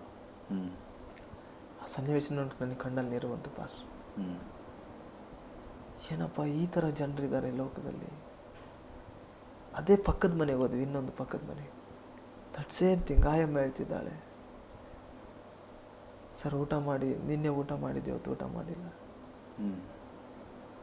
ಕೆಲ್ಸಕ್ಕೆ ಹೋನಂದ್ರೆ ಇಲ್ಲಿ ದುಡಿಮೆಗಳಿಲ್ಲ, ನನ್ನ ಗಂಡ ಬೇರೆ ಕಡೆ ಕೆಲ್ಸಕ್ಕೆ ಹೋಗಿದ್ದಾನೆ, ಆತ ದುಡ್ಕೊಂಡು ಬರಬೇಕು, ಅವಾಗಲೇ ಊಟ. ಇಲ್ಲಿ ನನ್ನ ಮಕ್ಕಳಿಗೆ ಆ ಕಡೆ ಈ ಕಡೆ ಏನೋ ಸ್ವಲ್ಪ ಇಸ್ಕೊಂಡು ತಿನ್ನಿಸ್ತೀನಿ, ನನಗಿಲ್ಲಿ ಏನೋ ಕೂಲಿ ಸಿಕ್ಕರೆ ನಾನು ಹೋಗ್ತೀನಿ, ಬಂದು ನಾನು ಮಾಡ್ಕೊಂಡು ಅದರಲ್ಲೇ ತಿನ್ನೋದು. ಅಷ್ಟು ಬಡತನ, ಇಷ್ಟು ಕೊರತೆ ಮಧ್ಯೆ ಇವು ಎರಡು ನನ್ನ ಮನಸ್ಸನ್ನು ಬಹಳ ಚುಚ್ಚಲ್ಪಡ್ತು ಪಾಸ್. ಚುಚ್ಚಲ್ಪಟ್ಟಾಗ ತುಂಬ ದುಃಖ ಆಯಿತು. ದೇವ್ರು ಇಂಥ ಜನರಿದ್ದಾರೆ ಲೋಕದಲ್ಲಿ, ನಮಗೆ ಯಾವ ಕೊರತೆನೂ ಕೊಡಲಿಲ್ಲಪ್ಪ, ಆದರೆ ತಿನ್ನೋಕೆ ಅನ್ನ ಕೂಡ ಇಲ್ಲ ಅಂತ ಹೇಳ್ತಿದ್ದಾರಲ್ಲ ಜನರು. ನಾನು ಅವತ್ತು ದೇವ್ರ ಹತ್ರ ಅಳ್ತಾನೆ ಪ್ರಾರ್ಥನೆ ಮಾಡಿದೆ, ದೇವರೇ ಇಂಥ ಜನರಿಗೆ ನಿನ್ನ ಪ್ರೀತಿ ಗೊತ್ತಿಲ್ಲ, ನಿನ್ನ ಸತ್ಯ ಗೊತ್ತಿಲ್ಲ, ಸೈತಾನನ ಅವರ ಜೀವಿತವನ್ನು ಬಡತನದಲ್ಲಿ ಹಾಕಿ ಮುರಿತಾ ಇದ್ದಾನೆ, ಅದಕ್ಕೆ ಅವರು ಈ ಥರ ಹೋಗ್ತಿದ್ದಾರೆ. ಆದರೆ ಅವರಿಗೆ ನಿನ್ನ ಪ್ರೀತಿ, ನಿನ್ನ ಸತ್ಯ ಗೊತ್ತಾಗಬೇಕು ಅಂತೇಳಿ ನಾನು ಪ್ರಾರ್ಥನೆ ಮಾಡಿದೆ. ದೇವರೇ ನನ್ನನ್ನು ನೀವು ಸೇವೆಗಂತ ನೀವು ಕಳಿಸೋದಾದರೆ, ನಾನು ಸೇವೆ ಮಾಡಬೇಕಂತ ನೀವು ಬಯಸೋದಾದರೆ, ನಾನು ನಿಮ್ಮ ಹತ್ರ ಒಂದನ್ನು ಕೇಳ್ತೇನೆ, ನನ್ನನ್ನು ಈ ಥರ ಇರೋ ಜನರ ಮಧ್ಯೆ ಕಳಿಸ್ರಿ. ಹಣ ಇರೋರ ಮಧ್ಯೆ, ಜ್ಞಾನ ಇರೋರ ಮಧ್ಯೆ, ಬಲ ಇರೋರ ಮಧ್ಯೆ ನನಗೆ ಸೇವೆ ಬೇಡ. ಅದನ್ನ ಆ ಪರಿಸ್ಥಿತಿಯನ್ನು ನೋಡಿ ನೀವು ತೀರ್ಮಾನ ತಗೊಂಡ್ಬಿಟ್ಟೆ ಅವತ್ತು. ದೇವ್ರು ನನ್ನ ಮುಂದೆ ನನ್ನ ಜೀವನದಲ್ಲಿ ನೀವು ಸೇವೆ ಅಂತ ನನಗೆ ಕೊಡೋದಾದ್ರೆ, ಈ ಜನರ ಮಧ್ಯದಲ್ಲಿಯೇ ನನ್ನನ್ನು ಸೇವೆಗೆ ನೀವು ಕಳಿಸ್ರಿ, ಇಲ್ಲ ನನಗೆ ಸೇವೆನೇ ಬೇಡ. ಈ ಒಂದು ತೀರ್ಮಾನದ ಮೇಲೆ ದೇವರೊಟ್ಟಿಗೆ ಮಾತಾಡಿದೆ ನಾನು. ಅಲ್ಲ, ನಿಮಗೆ ಸೇವೆಗೆ ಆಸಕ್ತಿ ಅದನ್ನು ನೋಡಿ ಬಂತ, ಹೇಗೆ ಬಂತು? ಅದನ್ನು ನೋಡಿ ಬಂತು. ಎರಡನೇದಾಗಿ ನನ್ನನ್ನು ಪಾಸ್ ಆಚೆ ಕರ್ಕೊಂಡು ಹೋಗ್ತಾ ಕೆಲವು ಅನೇಕ ಸನ್ನಿವೇಶಗಳನ್ನು ತಂದರು. ನಾನು ಅವರಿಗೋಸ್ಕರ ಬಂದು ನಾನು ಪ್ರಾರ್ಥನೆ ಮಾಡ್ತಾ ಇದ್ದೆ ರೂಮಲ್ಲಿ. ಪ್ರಾರ್ಥನೆ ಮಾಡ್ತಾ ಇದ್ದಾಗ ನನಗೆ ವಿದ್ಯಾಭ್ಯಾಸ ಹೋಯಿತು, ನನ್ನ ಜೀವನದ ಒಂದು ಪ್ಲ್ಯಾನಿಂಗ್ ಹೋಯ್ತು, ಎಲ್ಲ ಹೋಯ್ತು. ನನಗೊಂದು ಭಾರ ಬಂತು, ನಾನು ಸೇವೆ ಮಾಡಬೇಕು, ಇಂಥ ಜನರಿಗೂ ಕ್ರಿಸ್ತನನ್ನು ತಿಳಿಸ್ಕೊಡ್ಬೇಕು, ಇಂಥ ಜನರಿಗೆ ಕ್ರಿಸ್ತನ ಪ್ರೀತಿಯನ್ನು ತಿಳಿಸ್ಕೊಡ್ಬೇಕು. ನಾನು ಯಾವ ಪ್ರೀತಿಯನ್ನು ಇಷ್ಟು ದಿವಸ ನಾನು ನೋಡದೆ ಕಾಣದೇ ಇರ್ತಕ್ಕಂಥ ಪ್ರೀತಿಯನ್ನು ನಾನು 20ನೇ ವಯಸ್ಸಿನ, ನನ್ನ 19ನೇ ವಯಸ್ಸಿನಲ್ಲಿ ನಾನು ಏನು ತಗೊಂಡೋ ಆ ಪ್ರೀತಿಯನ್ನು ನಾನು ಇಂಥ ಜನರಿಗೆ ತಿಳಿಸ್ಬೇಕು ಅನ್ನೋ ಒಂದು ಭಾರ ಬಂತು. ಅವಾಗಿಂತ ನಾನೇನು ಮಾಡಿದೆ, ನಾನು ಬೇಕಂತಲೇ ಕಾಲೇಜ್ ಬಂಕ್ ಮಾಡ್ತಿದ್ದೆ, ಬಂಕ್ ಮಾಡ್ಬಿಟ್ಟು ಸೇವೆಗೆ ಹೋಗ್ತಿದ್ದೆ. ಈ ರೀತಿ ಸುಮಾರು ನವೆಂಬರ್ ತಿಂಗಳಿಂದ ಹಿಡಿದು ಏಪ್ರಿಲ್ ತಿಂಗಳ ತನಕನೂ ಫೆಬ್ರವರಿ ತಿಂಗಳ ತನಕನೂ ನಡೀತು. ಫೆಬ್ರವರಿ ಎಂಡಿಂಗಲ್ಲಿ ನನ್ನ ಮನೆಯವ್ರಿಗೆ ಗೊತ್ತಾಯಿತು. ಯಾವ ರೀತಿ ಗೊತ್ತಾಯಿತೋ ಗೊತ್ತಿಲ್ಲ. ಒಂದು ಸಮಯ ದಿಢೀರಂತ ಮಂಗಳವಾರದಿಂದ ನನ್ನ ಅಮ್ಮ ಮತ್ತು ನನ್ನ ಕಾಲೇಜಿಗೆ ಕಳಿಸಿದ್ರೆ ನಮ್ಮ ಚಿಕ್ಕಮ್ಮ ಅವರು ಕಾರ್ ತೊಗೊಂಡು ಬಂದರು. ಕಾರ್ ತೊಗೊಂಡು ಕಾಲೇಜ್ ಹತ್ರ ಬಂದಿದ್ದಾರೆ. ನಾನು ಕಾಲೇಜಲ್ಲಿಲ್ಲ. ಕಾಲೇಜ್ ಹತ್ರ ಬಂದು ಪ್ರಿನ್ಸಿಪಾಲ್ನೆಲ್ಲ ಕೇಳ್ತಿದ್ದಾರೆ. ಆದರೆ ಕಾಲೇಜಲ್ಲಿ ನಾನಿಲ್ಲ. ಬಟ್ ನನ್ನ ಪುಸ್ತಕಗಳು, ನನ್ನ ಬ್ಯಾಗೆಲ್ಲ ಕಾಲೇಜಲ್ಲಿದೆ, ನಾನು ಕಾಲೇಜಲ್ಲಿಲ್ಲ. ಯಾಕೆಂದರೆ ಅವತ್ತು ಮಂಗಳವಾರ ದಿನ ಸಭೆಯಲ್ಲಿ ಉಪವಾಸ ಪ್ರಾರ್ಥನೆ ಉಂಟು. ಹಾಗಾಗಿ ನಾನೇನು ಮಾಡಿದೆ, ಬೆಳಿಗ್ಗೆ ಬಂದು ಕಾಲೇಜಲ್ಲಿ ಬ್ಯಾಗನ್ನು ಇಟ್ಟು ಅಟೆಂಡೆನ್ಸ್ ಕೊಟ್ಬಿಟ್ಟು ಹಿಂದಿನ ಡೋರಿಂತ ಪ್ರಾರ್ಥನೆ ಹೋಗೋಣ ಅಂತ ಹೋದೆ. ನನ್ನ ಇನ್ನೊಬ್ಬ ಸ್ನೇಹಿತನಿಗೆ ಬ್ಯಾಗ್ ತೊಗೊಂಡು ನೀನು ಹಾಸ್ಟೆಲ್ಗೆ ಹೋಗುವಂತ. ಇವರು ಬಂದರೆ ಕೇಳಿದ್ದಾರೆ, ಬ್ಯಾಗ್ ಇದೆ, ಎಲ್ಲ ಇದೆ, ಏನು ಮಾಡ್ತಿದ್ದೀರಾ ನೀವು ಕಾಲೇಜಲ್ಲಿ, ಏನು ಸೆಕ್ಯೂರಿಟಿ ಮಾಡ್ತಿದ್ದೀರಾ? ಅವನಿಲ್ಲ ಅಂದರೆ ಏನರ್ಥ? ಅವ್ರಿಗೆ ತುಂಬ ಜೋರು ಮಾಡಿದಾಗ ನಾನು ಹೇಳಿದ್ದೆ ಅಂತ ಹೇಳಿದ್ನಲ್ಲ ಪಾಸ್ಟರ್, ಒಬ್ಬ ಹುಡುಗನಿಗೆ ಬ್ಯಾಗ್ ತೊಗೊಂಡು ಬಾ ಅಂತ. ಆ ಹುಡುಗ ಹೇಳಿದ್ರು, ಆಂಟಿ ನೀವು ಭಯ ಪಡ್ಬೇಡ್ರಿ, ಅವನು ಎಲ್ಲಿ ಹೋಗಿರಲ್ಲ, ಅವನು ಪಾಸ್ಟರ್ ಮನೆಯಲ್ಲಿರ್ತಾನೆ, ಅಲ್ಲಿ ಪ್ರಾರ್ಥನೆ ಇರುತ್ತೆ ಇವತ್ತು, ಅಲ್ಲಿರ್ತಾನೆ ಅಂತಂದು. ಅಲ್ಲಿ ಕರ್ಕೊಂಡು ಬಂದ ಅವನು. ಬಟ್ ಪಾಸ್ಟರ್ ಮನೆ ಲಾಕ್ ಆಗಿದೆ. ಯಾಕಂದರೆ ಆ ದಿನದ ಉಪವಾಸ ಪ್ರಾರ್ಥನೆ ಬೇರೆ ಒಂದು ಹಳ್ಳೀಲಿ, ಅದೇ ಚನ್ನಗಿರಿ ಪಟ್ಟಣದಿಂದ ಸ್ವಲ್ಪ ಹಳ್ಳೀಲಿ ನಡೀತಾ ಇತ್ತು. ಅವರು ಮತ್ತೆ ಆ ಹುಡುಗನಿಗೆ ಸ್ವಲ್ಪ ಜೋರು ಮಾಡಿದ್ರಂತೆ. ಆವಾಗ ಆ ಹುಡುಗ, ಆಂಟಿ ಸಿಟ್ಟು ಮಾಡಬೇಡ್ರಿ, ಅವನು ಇಲ್ಲಿಲ್ಲ ಅಂದರೆ ಅಲ್ಲೊಂದು ವಿಲೇಜ್ ಇದೆ, ಆ ವಿಲೇಜಲ್ಲಿ ಆ ಉಪವಾಸ ಪ್ರಾರ್ಥನೆಯಲ್ಲಿ ಇರ್ತಾನೆ, ಅವನು ಅಲ್ಲಿ ಬಿಟ್ಟರೆ ಎಲ್ಲೂ ಹೋಗಲಿಕ್ಕೆ ಸಾಧ್ಯ ಇಲ್ಲ ಅಂತೇಳಿ ಹೇಳಿದಾಗ, ಇವರು ಆ ವಿಲೇಜಿಗೆ ಬರೋದಕ್ಕಿಂತ ಮುಂಚೆನೇ ಇಲ್ಲಿ ನನ್ನ ಕಾಲೇಜಿಂದ ಇವ್ರು ನನ್ನ ಹುಡುಕ್ಲಿಕ್ಕೆ ಬರ್ತಾ ಇದ್ದಾರೆ ಅಂತ ನನಗೊಂದು ಫೋನ್ ಬಂತು. ನಾನು ಇನ್ನೊಬ್ಬ ಸ್ನೇಹಿತ ಫೋನ್ ಮಾಡಿದೆ, ಈಗ ನಿಮ್ಮ ಮನೆಯವ್ರು ಬಂದಿದ್ದಾರೆ, ನೀನು ಹುಡುಕ್ತಾ ಇದ್ದಾರೆ, ನೀನು ಚರ್ಚಿಗೆ ಹೋಗಿರೋ ವಿಚಾರ, ನೀನು ಪ್ರಾರ್ಥನೆ ಮಾಡೋ ವಿಚಾರ ಎಲ್ಲ ಅವ್ರಿಗೆ ಗೊತ್ತಾಗ್ಬಿಟ್ಟು ತುಂಬ ಸಿಟ್ಟಾಗಿ ಬಂದಿದ್ದಾರೆ ಅಂತ ಫೋನ್ ಮಾಡಿದೆ. ನಾನು ತಕ್ಷಣ ಏನು ಮಾಡಿದೆ, ಅಲ್ಲಿ ಉಪವಾಸ ಪ್ರಾರ್ಥನೆ ಮಾಡ್ತಿರೋ ಪ್ರಾರ್ಥನೆ ಅರ್ಧಕ್ಕೆ ಬಿಟ್ಬಿಟ್ಟು ನಾನು ಸೀದಾ ಪುನಃ ಬಂದು ನಾನು ಹಾಸ್ಟೆಲ್ ರೂಮಿಗೆ ಸೇರಿಕೊಂಡ ತಕ್ಷಣವೇ ಅಲ್ಲಿಂದ ಆ ವಿಲೇಜಿಗೆ ಬರಬೇಕಾದ್ರೆ ನಾನು ಹಾಸ್ಟೆಲ್ ಮುಂದೆನೇ ಹೋಗ್ಬೇಕು. ಅವರು ನಮ್ಮ ಅಮ್ಮ ಏನು ಹೇಳಿದರು, ಒಂದು ಟೈಮ್ ಹಾಸ್ಟೆಲಲ್ಲಿ ನೋಡ್ಕೊಂಡು ಹೋಗೋಣ ಅಂತ, ತಡಿಯಪ್ಪ ಹಾಸ್ಟೆಲ್ ನೋಡ್ಕೊಂಡು ಅಲ್ಲಿಗೆ ಹೋಗೋಣ ಅಂತ ಹೇಳಿದ್ರಂತೆ. ಹಾಸ್ಟೆಲ್ ಬಂದು ನೋಡ್ತಿದ್ದಾರೆ, ನನಗೆ ವಿಚಾರ ಗೊತ್ತಾಗಿತ್ತಲ್ಲ, ಅಷ್ಟರೊಳಗೆ ನಾನು ಹಾಸ್ಟೆಲಿಗೆ ಬಂದಿದ್ದೆ. ನಾನು ಬಂದು ಒಂದು 5 ನಿಮಿಷಕ್ಕೆ ಅವರು ಬಂದರು. ರೂಮ್ ಒಳಗೆ ಬಂದ ತಕ್ಷಣ, ಏನಪ್ಪ ಏನು ಮಾಡ್ತಿದ್ಯಾ, ಏನೋ ಹೇಗೆ ಅಂತಂದು. ಅವ್ರು ಬರ್ತಾರಂತ ಗೊತ್ತಾಗಿನೇ ನಾನೇನು ಮಾಡಿದೆ ಅಂದರೆ ಯಾವುದೋ ಒಂದು ನೋಟ್ಸನ್ನು ತೆಗೆದು ಕೂತ್ಕೊಂಡಿದ್ದೆ.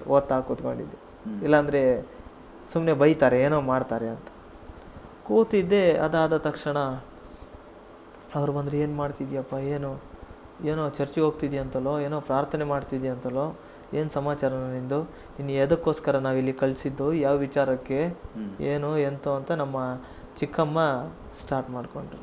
ನಾನು ಹೇಳಿದೆ, ಹೌದು ಚರ್ಚಿಗೆ ಹೋಗ್ತೇನೆ, ಇಲ್ಲ ಅಂತಿಲ್ವಲ್ಲ, ಪ್ರಾರ್ಥನೆ ಮಾಡ್ತೇನೆ, ಅದರಲ್ಲೇನು ತಪ್ಪು.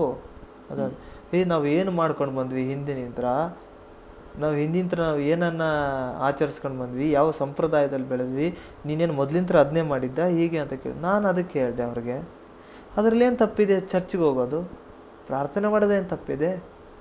ಈಗ ನೀವು ಒಂದೊಂದು ದಿವಸಕ್ಕೆ ಹೋಗೋ ರೀತಿಯಲ್ಲಿ ನಾನು ಸಭೆಗೆ ಹೋಗ್ತೀನಿ,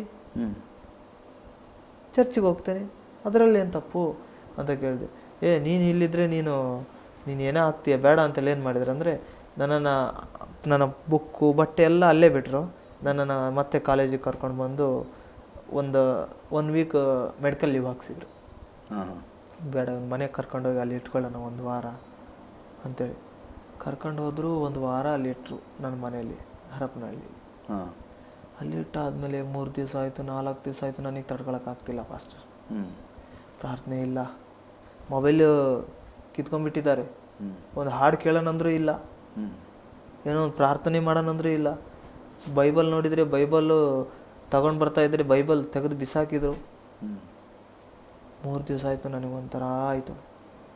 4 ದಿವಸ ಆಯಿತು, ಏನು ಮಾಡಿದೆ, ನಾನೇ ಪ್ಲ್ಯಾನ್ ಮಾಡಿದೆ, ಹಿಂಗಿದ್ರೆ ನನಗಾಗಲ್ಲ, ನಾನು ಸತ್ತೋಗ್ಬಿಡ್ತೀನಿ, ಪ್ರಾರ್ಥನೆ ಇಲ್ಲ, ಇಲ್ಲಿ ದೇವ್ರ ವಾಕ್ಯ ಇಲ್ಲ ಅಂಥೇಳಿ ನಾನು ಕೇಳ್ದೆ ಏನು ಮಾಡಿದೆ ಅಂದರೆ, ನಾನು ಮತ್ತೆ ಓದೋಣ ಅಂಥೇಳಿ ಓದೋ ನೆಪ ಹಿಡ್ಕೊಂಡು ಚನ್ನಗಿರಿಗೆ ಹೋಗೋಣ ಅಂಥೇಳಿ ಪುನಃ ಅವ್ರಿಗೆ ಹೇಳಲಿಲ್ಲ, ಕೇಳಲಿಲ್ಲ, ಸುಮ್ಮನೆ ನಾನು ಬಸ್ ಹತ್ಕೊಂಡು ಬಂದೆ. ಅಲ್ಲಿ ಸುತ್ತಮುತ್ತ ಹಳ್ಳಿಯಲ್ಲಿ ಒಂದು 3 ದಿವಸ ಬೇರೆ ಕೂಲಿಯವ್ರಿಗೆ ದುಡ್ಡು ಕೊಟ್ಟು ನನ್ನನ್ನು 3-4 ದಿವಸ ತನಕ ಹುಡ್ಕಾಡಿಸಿದ್ದಾರೆ ಅಕ್ಕಪಕ್ಕದ ಹಳ್ಳಿಲೆಲ್ಲ. ಆದರೂ ಕೂಡ ನಾನು ಸಿಕ್ಕಿಲ್ಲ. ಮತ್ತೆ ನನ್ನ ಕಾಲೇಜ್ ಪ್ರಿನ್ಸಿಪಲ್ಲಿಗೆ ಫೋನ್ ಮಾಡಿದ್ದಾರೆ. ಫೋನ್ ಮಾಡಿದಾಗ, ಹಾಂ ಇಲ್ಲಿದ್ದಾನೆ, ಆದರೆ ಇವಾಗ ಕಾಲೇಜ್ ಮಾತ್ರ ರಜೆ ಇದೆ, ಅವನು ಯಾಕೆ ಬಂದು ಹಾಸ್ಟೆಲಲ್ಲಿದ್ದಾನೋ ನಮಗೆ ಗೊತ್ತಿಲ್ಲ ಅಂತ ಹೇಳಿದ್ದಾರೆ ಕಾಲೇಜ್ ಪ್ರಿನ್ಸಿಪಾಲ್. ಅವರಿಗೆ ಡೌಟ್ ಬಂತು, ಅವನು ಕಾಲೇಜ್ ರಜೆ ಇದ್ದರೂ ಕೂಡ ಇವನು ಹಾಸ್ಟೆಲ್ಗೆ ಹೋಗಿದ್ದಾನೆ ಅಂದರೆ ಇವನು ಅದೇ ಕೆಲಸ ಮಾಡ್ಲಿಕ್ಕೆ ಹೋಗಿದ್ದಾನೆ, ಇವನು ಅದನ್ನೇ ಮಾಡೋಕ್ಕೆ ಹೋಗಿದ್ದಾನೆ ಅಂತೇಳಿ ಮತ್ತೆ ಕಾಲೇಜಿಗೆ ಬಂದಾಗ ಅಲ್ಲಿ ಕಾಲೇಜಲ್ಲಿ ಒಬ್ಬ ಲೆಕ್ಚರ್ ಅವನು ಇನ್ನೂ ಸ್ವಲ್ಪ ಎತ್ತು ಕೊಟ್ಟ ನನ್ನ ಮೇಲೆ. ಅವನು ಯಾಕಂದರೆ ನಾನು ನನ್ನ ಪಾಸ್ಟ್ರು ಬೈಕಲ್ಲಿ ಹೋಗೋದನ್ನು ಬರೋದನ್ನು ನೋಡ್ತಾ ಇರ್ತಿದ್ರು ಆ ಲೆಕ್ಚರು. ಇವ್ರು ಬಂದು ಅವಾಗ ಕೇಳಿದಾಗ, ಹ್ಞೂನ್ರಿ ಇವನು ಅವ್ರ ಜೊತೆ ಹೋಗ್ತಾನೆ, ಅವ್ರು ಬೋಧನೆ ಮಾಡ್ಲಿಕ್ಕೆ ಹೋಗ್ತಾನೆ, ಹಾಗೆ ಅಂತಂದಾಗ ನನ್ನ ಕುಟುಂಬದವ್ರು ನನ್ನನ್ನು ಒಂಥರ ದೊಡ್ಡ ದೇಶದ್ರೋಹಿ ಥರ ನೋಡಲಿಕ್ಕೆ ಪ್ರಾರಂಭ ಮಾಡಿದರು, ಭ್ರಷ್ಟನ ಥರ ನೋಡಲಿಕ್ಕೆ ಪ್ರಾರಂಭ ಮಾಡಿದ್ರು. ಅವತ್ತು ನನ್ನ ಪ್ರಿನ್ಸಿಪಾಲು, ಅವರ ಗಂಡ, ನನ್ನ ಮನೆ, ಅವತ್ತು ಮತ್ತೆ 2ನೇ ಸಾರಿ ಬಂದಾಗ ನನ್ನ ಯಾರ್ಯಾರು, ನನ್ನ ಮಾವ, ನನ್ನ ಅಮ್ಮ, ನನ್ನ ಚಿಕ್ಕಮ್ಮ ಎಲ್ಲ ಕಾರ್ ತೊಗೊಂಡು ಬಂದಿದ್ರು. ಅದೆಲ್ಲ ಆಗಿ ನಾನು ಹಾಸ್ಟೆಲಲ್ಲಿದ್ದೆ. ಬಾಗಿಲು ಹಾಕ್ಕೊಂಡು ಪ್ರಾರ್ಥನೆ ಮಾಡ್ತಾ ಕೂತಿದ್ದೆ. ನಮ್ಮ ಅವ ಬಾಗಿಲನ್ನು ಬಡ್ದ ನಾನು ತೆರೀಲಿಲ್ಲ. ಬಾಗಿಲು ಶಬ್ದ ಮಾಡಿದರು. ಅವ್ರು ಬಂದಿದ್ದು ನಿಮಗೆ ಗೊತ್ತಾಯಿತು? ನನಗೆ ಗೊತ್ತು, ಅಂದರೆ ಅವ್ರು ಬಂದಿದ್ದಾರಂತೆ ಗೊತ್ತಾಗಿಲ್ಲ. ಬಾಗಿಲು ಬೆಲ್ ಮಾಡ್ತಾ ಇದ್ರಲ್ಲ, ನಾನು ಯಾರೋ ಬೆಲ್ ಮಾಡ್ತಿದ್ದಾರೆ. ಇನ್ನು ನಾನು ಪ್ರಾರ್ಥನೆಲಿದ್ದಾಗ ಯಾರು ಬಂದರೂ ನಾನು ಬಾಗಿಲು ತೆಗಿತಿರಲಿಲ್ಲ. ಪ್ರಾರ್ಥನೆಲಿದ್ದೆ, ನಾನು ಬಾಗಿಲು ತೆಗೆದೇ ಇರೋದನ್ನು ನೋಡ್ಬಿಟ್ಟು ನಮ್ಮ ಬಾಗಿಲನ್ನೇ ಮುರಿದ್ಬಿಟ್ಟ. ಬಾಗಿಲನ್ನೇ ಮುರಿದು ಒಳಗೆ ಬಂದ್ಬಿಟ್ಟು ಬಂದ ತಕ್ಷಣ ಒಂದು ಜೋರಾಗಿ ಕೆನ್ನೆಗೆ ಬಾರಿಸ್ದ. ಪ್ರಾರ್ಥನೆ ಬಿಟ್ಟು ಮೇಲೆದ್ದೆ. ಏನು ಮಾಡ್ತಿದ್ಯೋ, ಏನು ಕತೆ ನಿಂದು, ಮತ್ತೆ ಏನು ಇಲ್ಲಿಗೆ ಬಂದಿದ್ಯಾ, ಮತ್ತೆ ಅದೇ ಕೆಲಸ ಮಾಡ್ಲಿಕ್ಕೆ ಬಂದಿದ್ಯಾ ನೀನು, ಏನು ಅವ್ರಿಂದನೇ ಹೋಗಕ್ಕೆ ಬಂದಿದ್ಯಾ ನೀನು, ನಿನಗೆ ಅದನ್ನೇ ನಾವು ಕಲಿಸ್ಕೊಟ್ಟಿದ್ದು ಮೊದಲಿಂತ್ರ, ಹಾಗೆ ಹೇಗೆ ಅಂತಂದು. ನಾನೇನು ಮಾಡ್ತೀನಿ, ಪ್ರಾರ್ಥನೆ ಮಾಡ್ತಾ ಇದ್ದೀನಿ, ಅದೇನು ತಪ್ಪ, ಈಗಿಂದಾಗೆ ಇನ್ನು ಪ್ರಾರ್ಥನೆನೂ ಬೇಡ ಏನೂ ಬೇಡ ಅಂತ ಹೇಳಿ ಅಲ್ಲಿ ಬಂದ ತಕ್ಷಣ ಮತ್ತೆ ಅವತ್ತು ನನ್ನ ಮಾವ ನೋಡ್ದ, ಇವನು ಏನೇನು ಮಾಡ್ತಾನೆ ಅಂತ. ನನ್ನ ಬುಕ್ ರ್ಯಾಕೆಲ್ಲ ನೋಡಿದಾಗ ಒಂದು ಕನ್ನಡ ಬೈಬಲ್ಲು, ಇಂಗ್ಲೀಷ್ ಬೈಬಲು, ಒಂದು ರೆಫರೆನ್ಸ್ ನೋಟ್ಸು ಮತ್ತು ಸಾಂಗ್ ಬುಕ್ಕು, ಒಂದು ಗಿಟಾರ್ ಇತ್ತು. ಎಲ್ಲವನ್ನ ನೋಡಿ ಅವನಿಗೆ ತುಂಬ ಸಿಟ್ಟು ಬಂದು ಗಿಟಾರ್ನ ತೊಗೊಂಡು ಎತ್ತಿ ನೆಲಕ್ಕೆ ಹೊಡೆದ ಪಾಸ್ಟರ್. ಗಿಟಾರ್ ಮುರ್ಕೊಂಡು ಹೋಯ್ತು, ಬಿಟ್ಟಾಕಿದೆ. ಅದಾದಮೇಲೆ ಸುಮ್ಮನೆ ನಾನು ಮನೆಗೆ ಹೋಗ್ಬಾ ಅಂತ ಕರೆದ್ರು. ನಾನು ಬರಲ್ಲ, ನಾನಿಲ್ಲಿ ಓದಬೇಕಂತ ಬಂದಿದ್ದೀನಿ, ನಾನು ಓದ್ ಮುಗಿದಾದ್ಮೇಲೆ ನಾನು ಮನೆಗೆ ನಾನು ಈ ರೀತಿ ಆಟ ಮಾಡಿದಾಗ ಅಷ್ಟರೊಳಗೆ ನಾನು ಮತ್ತು ನನಗೆ ಸುವಾರ್ತೆ ಸಾರಿರೋ ಹುಡುಗ ಇದ್ದ ಅಂತ ಹೇಳಿದ್ವಲ್ಲ, ನಾವಿಬ್ಬರೂ ಸೇರಿಬಿಟ್ಟು ಸುಮಾರು ಆ ಹಾಸ್ಟೆಲಲ್ಲಿ 13 ಜನ ಹುಡುಗರನ್ನ ಕರ್ತನ ಕಡೆಗೆ ನಡೆಸಿದ್ವಿ. 13 ಜನ ಹುಡುಗರನ್ನ. ಆ ಹುಡುಗರನ್ನೇ ಉಪಯೋಗಿಸಿ ನನ್ನ ಬ್ಯಾಗು, ನನ್ನ ಬುಕ್ಸು ಎಲ್ಲ ಪ್ಯಾಕ್ ಮಾಡಿಬಿಟ್ಟು ಕಾರ್ ಡಿಕ್ಕಿಗೆ ಹಾಕ್ಸ್ದ ನನ್ನ ಮಾವ. ಹಾಕ್ಸಿ ಆದಮೇಲೆ ನಾನು ಬರಲ್ಲ ಅಂತ ಅಂದಿದ್ದಕ್ಕೆ ನನ್ನ ಕೈಯನ್ನು ಕಾಲನ್ನು ಕಟ್ಟಿಸ್ದ ಪಾಸ್ಟರ್. ಕಾಲನ್ನು ಈ ರೀತಿ ಕಟ್ಟಿಸಿ ಕೈಯನ್ನು ಹಿಂದೆ ಈಗ ಹಿಡಿದು ಕಟ್ಟಿಸಿ ನನ್ನನ್ನು ಕೂಡ ಏನು ಮಾಡಿದ, 3ನೇ ಫ್ಲೋರಲ್ಲಿ ಇರ್ತಕ್ಕಂಥ ನನ್ನನ್ನು ಗ್ರೌಂಡ್ ಫ್ಲೋರಲ್ಲಿರೋ ಕಾರಿಗೆ ನಾನೇನು ಸುವಾರ್ತೆ ಸಾರಿ ಕರ್ಕೊಂಡೋಗಿದ್ದನಲ್ಲ ಅವ್ರಿಗೆ ಹೆದರಿಸಿ ಅದೆಲ್ಲ ಮಾಡಿ ಅದೇ ಹುಡುಗ್ರ ಮುಖಾಂತರನೇ ಎತ್ತಿ ಡಿಕ್ಕಿಗೆ ಹಾಕ್ಸಿದ್ರು ನನಗೆ. ಎತ್ತಿ ಡಿಕ್ಕಿಗೆ ಹಾಕಿಸಿ ಅವತ್ತು ಡೋರ್ ಕ್ಲೋಸ್ ಮಾಡಿಬಿಟ್ಟು ಸುಮಾರು 260 ಕಿಲೋಮೀಟರ್ ಆಗ್ತದೆ ಅಲ್ಲಿಂದ ಡಿಕ್ಕಿಯಲ್ಲಿ ಹರಪನಹಳ್ಳಿಗೆ. ಡಿಕ್ಕಿಯಲ್ಲೇ 263 ಕಿಲೋಮೀಟರ್ ಪ್ರಯಾಣ. ಕೈ ಕಾಲು ಕಟ್ಟಿ ಈ ಥರ ಒಂದು ಗೋಣಿ ಚೀಲದ ಥರ ಹಾಕಿಬಿಟ್ಟಿದ್ದಾರೆ. ಹಾಕಿ ಆದಮೇಲೆ ಒಂದು ದಿವಸ ಅಲ್ಲಿ ಇದ್ವಿ. ಅವತ್ತು ರಾತ್ರಿ ಅವರೆಲ್ಲ ಪ್ಲ್ಯಾನ್ ಮಾಡಿಕೊಂಡ್ರು, ಇಲ್ಲಿ ನಾವು ಇವತ್ತನ್ನು ಮಾತಾಡ್ಸೋದು ಬೇಡ, ಇಲ್ಲಿ ಕೇಳೋದು ಬೇಡ, ಇಲ್ಲಿ ಕೇಳಿದರೆ ನಮ್ಮ ರಿಲೇಷನ್ ಮರ್ಯಾದೆ ಇಲ್ಲ, ನಮ್ಮ ಮರ್ಯಾದೆ ನಾವೇ ಕಳ್ಕೊಳ್ದಂಗೆ ಆಗ್ತದೆ. ಅದಕ್ಕೆ ನಮ್ಮ ಇಲ್ಲಿ ಹೊನ್ನಾಳಿ ಹತ್ರ ನಮ್ಮ ಇನ್ನೊಬ್ರು ಆಂಟಿ ಇದ್ದಾರೆ, ಅಲ್ಲಿ ಕರ್ಕೊಂಡು ಹೋಗೋಣ, ಯಾಕಂದರೆ ಅವ್ರ ಮನೆ ಊರು ಆಚೆ ಇರೋದು, ಅಲ್ಲಿ ಕರ್ಕೊಂಡೋಗಿ ಮಾತಾಡುವ ಅಂಥೇಳಿ ಮಾರನೇ ದಿವಸ ಅದೇ ಕಾರಲ್ಲಿ ದಟ್ ಸೇಮ್ ಸಿಚುವೇಶನ್ ಅದೇ ಥರನೇ ಡಿಕ್ಕಿಯಲ್ಲಿನೇ ಕೈ ಕಾಲು ಕಟ್ಟಿ ಹಾಕ್ಕೊಂಡು ಮತ್ತೆ ಸೀದಾ ಇಲ್ಲಿ ಹೊನ್ನಾಳಿ ಹತ್ರ ಕರ್ಕೊಂಡು ಬಂದರು. ಕರ್ಕೊಂಡು ಬಂದಾದಮೇಲೆ ಅವತ್ತಿನ ದಿವಸ ನನ್ನ ಕುಟುಂಬದ ಹಿರಿಯರನ್ನೆಲ್ಲ ಕರೆಸಿದ್ದಾರೆ, ಹಿರಿಯರನ್ನ ಸದಸ್ಯರನ್ನೆಲ್ಲರನ್ನ ಕರೆಸಿದ್ದಾರೆ. ಕರೆಸಿ ಎಲ್ಲರೂ ಹೀಗೆ ಸುತ್ತಲೆಲ್ಲರೂ ಕೂತಿದ್ದಾರೆ. ನನ್ನನ್ನು ಈ ಥರ ಹಿಂಗೆ ಮೂಲೆಯಲ್ಲಿ ಕೂರಿಸಿದ್ದಾರೆ. ಕೂರಿಸ್ಬಿಟ್ಟು ಒಬ್ಬೊಬ್ಬರೇ ಕೇಳ್ತಿದ್ದಾರೆ, ಏನಪ್ಪ ನೀನು ಏನು ಮಾಡ್ತಿದ್ಯಾ, ಯಾವ ಜಾತಿ ಇಂತ್ರ ಬಂದಿದ್ಯಾ, ನೀನು ಇಷ್ಟು ದಿವಸ ಏನು ಮಾಡಿದ್ದೆ, ಇದನ್ನೇ ಕಲ್ತಿದ್ದ, ನಿನಗೆ ಇಷ್ಟು ದಿವಸ ಕ್ರಿಶ್ಚಿಯನ್ಸೇ ಬಂದಿದ್ರ ಊಟ ಮಾಡ್ಸೋಕ್ಕೆ, ನಿನಗೆ ಎದೆ ಹಾಲು ಕೊಟ್ಟಿದ್ದು ಕ್ರಿಶ್ಚಿಯನ್ಸಾ, ನಿನ್ನೇನು ಇಷ್ಟು ದಿವಸ ಕೈ ಹಿಡಿದು ನಡೆಸಿದ ಕ್ರಿಶ್ಚಿಯನ್ಸಾ, ಇಷ್ಟು ದಿವಸ ಇಲ್ಲದ ಕ್ರಿಶ್ಚಿಯನ್ಸ್ ಇವತ್ತು ಬಂದಿದ್ದಾರಲ್ಲ, ಅದು ಯಾಕೆ ನಮ್ಮನ್ನು ಹಾಳು ಮಾಡ್ತಾರೆ, ಏನೇನೋ ಎಲ್ಲ ಮಾತಾಡಿ ನನ್ನನ್ನು ಮೈಂಡ್ ವಾಶ್ ಮಾಡಲಿಕ್ಕೆ ಟ್ರೈ ಮಾಡಿದರು. ಅದನ್ನು ಬಿಟ್ಟು ಬಿಡಪ್ಪ, ಬೇಡ, ನಮ್ಮ ಸಂಪ್ರದಾಯ ಅಲ್ಲ ಅದು, ನಮ್ಮದು ಎಂಥ ಮನೆತನ, ಸಂಪ್ರದಾಯ ಶಾಸ್ತ್ರ ಪುರಾಣಗಳನ್ನು ನಡೆಸ್ಕೊಂಡು ಬಂದಿರತಕ್ಕಂಥ ಮನೆತನ, ಈಗ ಅಂಥದನ್ನು ನೀನು ಬಿಟ್ಟು ಹೋದರೆ ನಮ್ಮ ಮನೆಯ ಘನತೆ ಗೌರವ ಏನಾಗಲ್ಲ, ಬಿಟ್ಟು ಬಿಡ. ನಾನು ಬಿಡಲ್ಲ. ಅಂಥದ್ದು ಏನಿದೆ ಅದರಲ್ಲಿ ಬಿಡೋಕ್ಕೆ? ನನಗೆ ಮನಸ್ಸಿಗೆ ಇಷ್ಟ ಆಗಿದೆ, ನಾನು ಅದನ್ನು ಹಿಂಬಾಲನೆ ಮಾಡ್ತಿದ್ದೇನೆ. ಹಾಗಂತ ನಿಮ್ಮನ್ನೇ ನಾನು ತೊರೆದಿಲ್ವಲ್ಲ ಅಂತ ಹೇಳಿದೆ. ಜನರ ಮುಂದೆ ನೀವು ಮಾತಾಡ್ತಿದ್ದೀರಿ? ಹಾಂ, ಮಾತಾಡಿದೆ, ಇದೇ ಓಪನ್ ಆಗಿ ಮಾತಾಡಿದೆ. ಯಾಕೆ ಬಿಡಲಿ, ಅದರಲ್ಲಿ ಏನಿದೆ ಅಂಥದ್ದು? ನನ್ನ ಮನಸ್ಸಿಗೆ ಇಷ್ಟ ಆಗಿದೆ, ನಾನು ಹಿಂಬಾಲನೆ ಮಾಡ್ತಿದ್ದೇನೆ. ಹಾಗಂತ ನಿಮಗೇನು ನಾನು ತೊಂದರೆ ಕೊಟ್ಟಿಲ್ವಲ್ಲ ಅಂತ ಹೇಳಿದೆ. ಬೇಡಪ್ಪ, ಅದು ಬೇಡ ಬೇಡ ಅಂತ ತುಂಬ 1-2-3 ಬಾರಿ ಹೇಳಿ ಟ್ರೈ ಮಾಡಿದರು. ಬೇಡ ಅಂದೆ. ಮನೆಯಪ್ಪ ಎಲ್ಲ ಆದಮೇಲೆ ಒಬ್ಬೊಬ್ಬರೇ ಆಚೆ ಕರ್ಕೊಂಡು ಹೋದ್ರು. ನಾನು ಆಚೆ ಕರ್ಕೊಂಡೋಗಿ ಏನೇನೋ ಹೇಳ್ಬಿಟ್ಟು ನನ್ನ ಮೈಂಡ್ ವಾಶ್ ಮಾಡಲಿಕ್ಕೆ ಪ್ರಯತ್ನ ಮಾಡಿದರು. ಪ್ರಯತ್ನ ಮಾಡಿ ಆದಮೇಲೆ ಕೇಳಲಿಲ್ಲ. ನಾನು ಅದೇ ರೀತಿಯಲ್ಲಿ ಮತ್ತೆ ಎಲ್ಲರೂ ಬಂದರು, ಸೇರಿದರು ಅದೇ ಸ್ಥಳದಲ್ಲಿ. ನನ್ನ ಮನೆ ಆಸ್ತಿ, ಹಣ, ಒಡವೆ ನನ್ನ ಮನೇಲಿ ಎಲ್ಲವನ್ನು ತಂದು ಸೆಂಟ್ರಿಗೆ ಹಿಂಗೆ ಹಾಕಿದರು. ಇದೆಲ್ಲ ಯಾರಿಗೆ ಮಾಡಿರೋದಪ್ಪ? ನಿನಗೆ ಮಾಡಿರೋದು, ನೀನು ಅನುಭವಿಸ್ಲಿ ಅಂತ ಮಾಡಿರೋದು. ಅದನ್ನು ಬಿಟ್ಟು ಯಾರ್ದೋ ಹಿಂದೆ 4 ಕಾಸಿಗೆ ಆಸೆ ಬಿದ್ದು ಹೋಗಿದೆಯಲ್ಲ. 3 ಹೊತ್ತು ಊಟ ಕೊಡ್ತಾರೆ, ಒಂದು ಒಳ್ಳೆ ಮನೆ ಕೊಡ್ತಾರೆ ಅಂತೇಳಿ ಅವರಿಂದ ಹೋಗಿದೆಯಲ್ಲ. ನಿನಗಿಂತ ಅವ್ರು ಏನು ಮಾಡ್ತಾರೆ ಅದಕ್ಕಿಂತ 2ರಷ್ಟು ನಾನು ಮಾಡ್ತೀನಿ ಬಾರೋ ನಿನಗೆ ಅಂತ ನನ್ನ ಮಾವ. ಇದೆಲ್ಲ ಯಾರಿಗೆ ಮಾಡಿರೋದು ಅಂತ ನಾನು ಒಂದು ಮಾತು ಹೇಳಿದೆ, ಪಾಸ್ಟ್ ಇದೆಲ್ಲ ಇದೆ. ಆದರೆ ಇದು ನೀವು ಕೊಡೋದಕ್ಕಿಂತ ಮುಂಚೆ ನನ್ನ ಕಾಲು ಕೆಳಗೆ ಆಲ್ರೆಡಿ ನನ್ನ ದೇವರು ಹಾಕಿಬಿಟ್ಟಿದ್ದಾನೆ ಇದನ್ನೆಲ್ಲವನ್ನು ಅಂತ ಹೇಳಿದೆ. ಆಗ ನಮ್ಮಮ್ಮಗೆ ಸ್ವಲ್ಪ ಕೋಪ ಬಂತು, ಇವನು ಬಿಡಲ್ಲ ಅಂತ ಅನ್ನಿಸ್ತವ್ರು. ಅದಕ್ಕೆ ನಮ್ಮಮ್ಮ ಬಂದು, ನೀನು ಇದ್ರೇನೋ ಸತ್ರೇನೋ ಹೋಗೋ ಅತ್ಲಾಗೆ ಅಂತೇಳಿ ಹಿಂಗೆ ನಿಂತ್ಕೊಂಡಿದ್ದೆ. ಬಂದು ಕತ್ತಿಚ್ಚಿಗಿದ್ರು, ಕೈಯಾಗ ಕತ್ತಿಚ್ಚಿಗಿದ್ರು. ಆಮೇಲೆ ಅವರೆಲ್ಲ ಬಂದು ಬಿಡಿಸ್ಕೊಂಡ್ರು.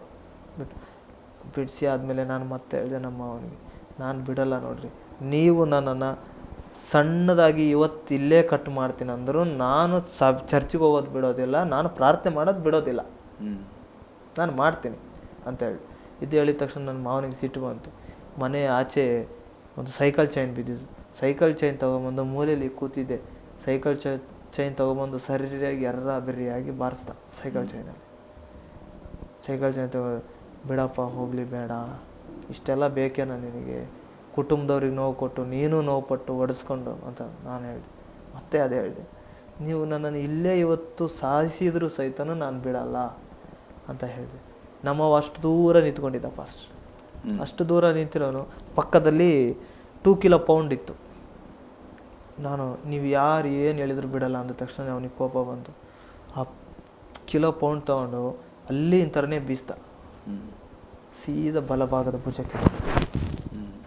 ತುಂಬ ನೋವಾಯಿತು. ನೋವಾದ ತಕ್ಷಣ ಸುಮ್ಮನಾದೆ. ನಾನು ಒಂದು ಮಾತು ಹೇಳಿದೆ, ನೀವು ಇಷ್ಟು ಹಿಂಸೆ ಕೊಟ್ಟರು ನಾನು ಬಿಡಲ್ಲ. ನೀವು ಹಿಂಸೆ ಕೊಡೋದ್ರಿಂದ ನಾನೇನು ಬದಲಾವಣೆ ಆಗಲ್ಲ, ನೀವು ನನ್ನ ಪ್ರೀತಿಸೋದ್ರಿಂದಲೂ ನಾನು ಬದಲಾವಣೆ ಆಗಲ್ಲ. ಈ ವಿಚಾರದಲ್ಲಿ ನಾನು ನಿರ್ಧಾರ ಮಾಡ್ಕೊಂಡ್ಬಿಟ್ಟಿದ್ದೀನಿ. ನೀವು ಇಲ್ಲೇ ನನ್ನನ್ನು ಎಲ್ಲರೆದುರಿಗೂ ಕತ್ತು ಕೊಯ್ತೀರಂದರೂ ಕೂಡ ನಾನು ಬಿಡೋಕ್ಕೆ ರೆಡಿ ಇಲ್ಲ ಅಂದೆ.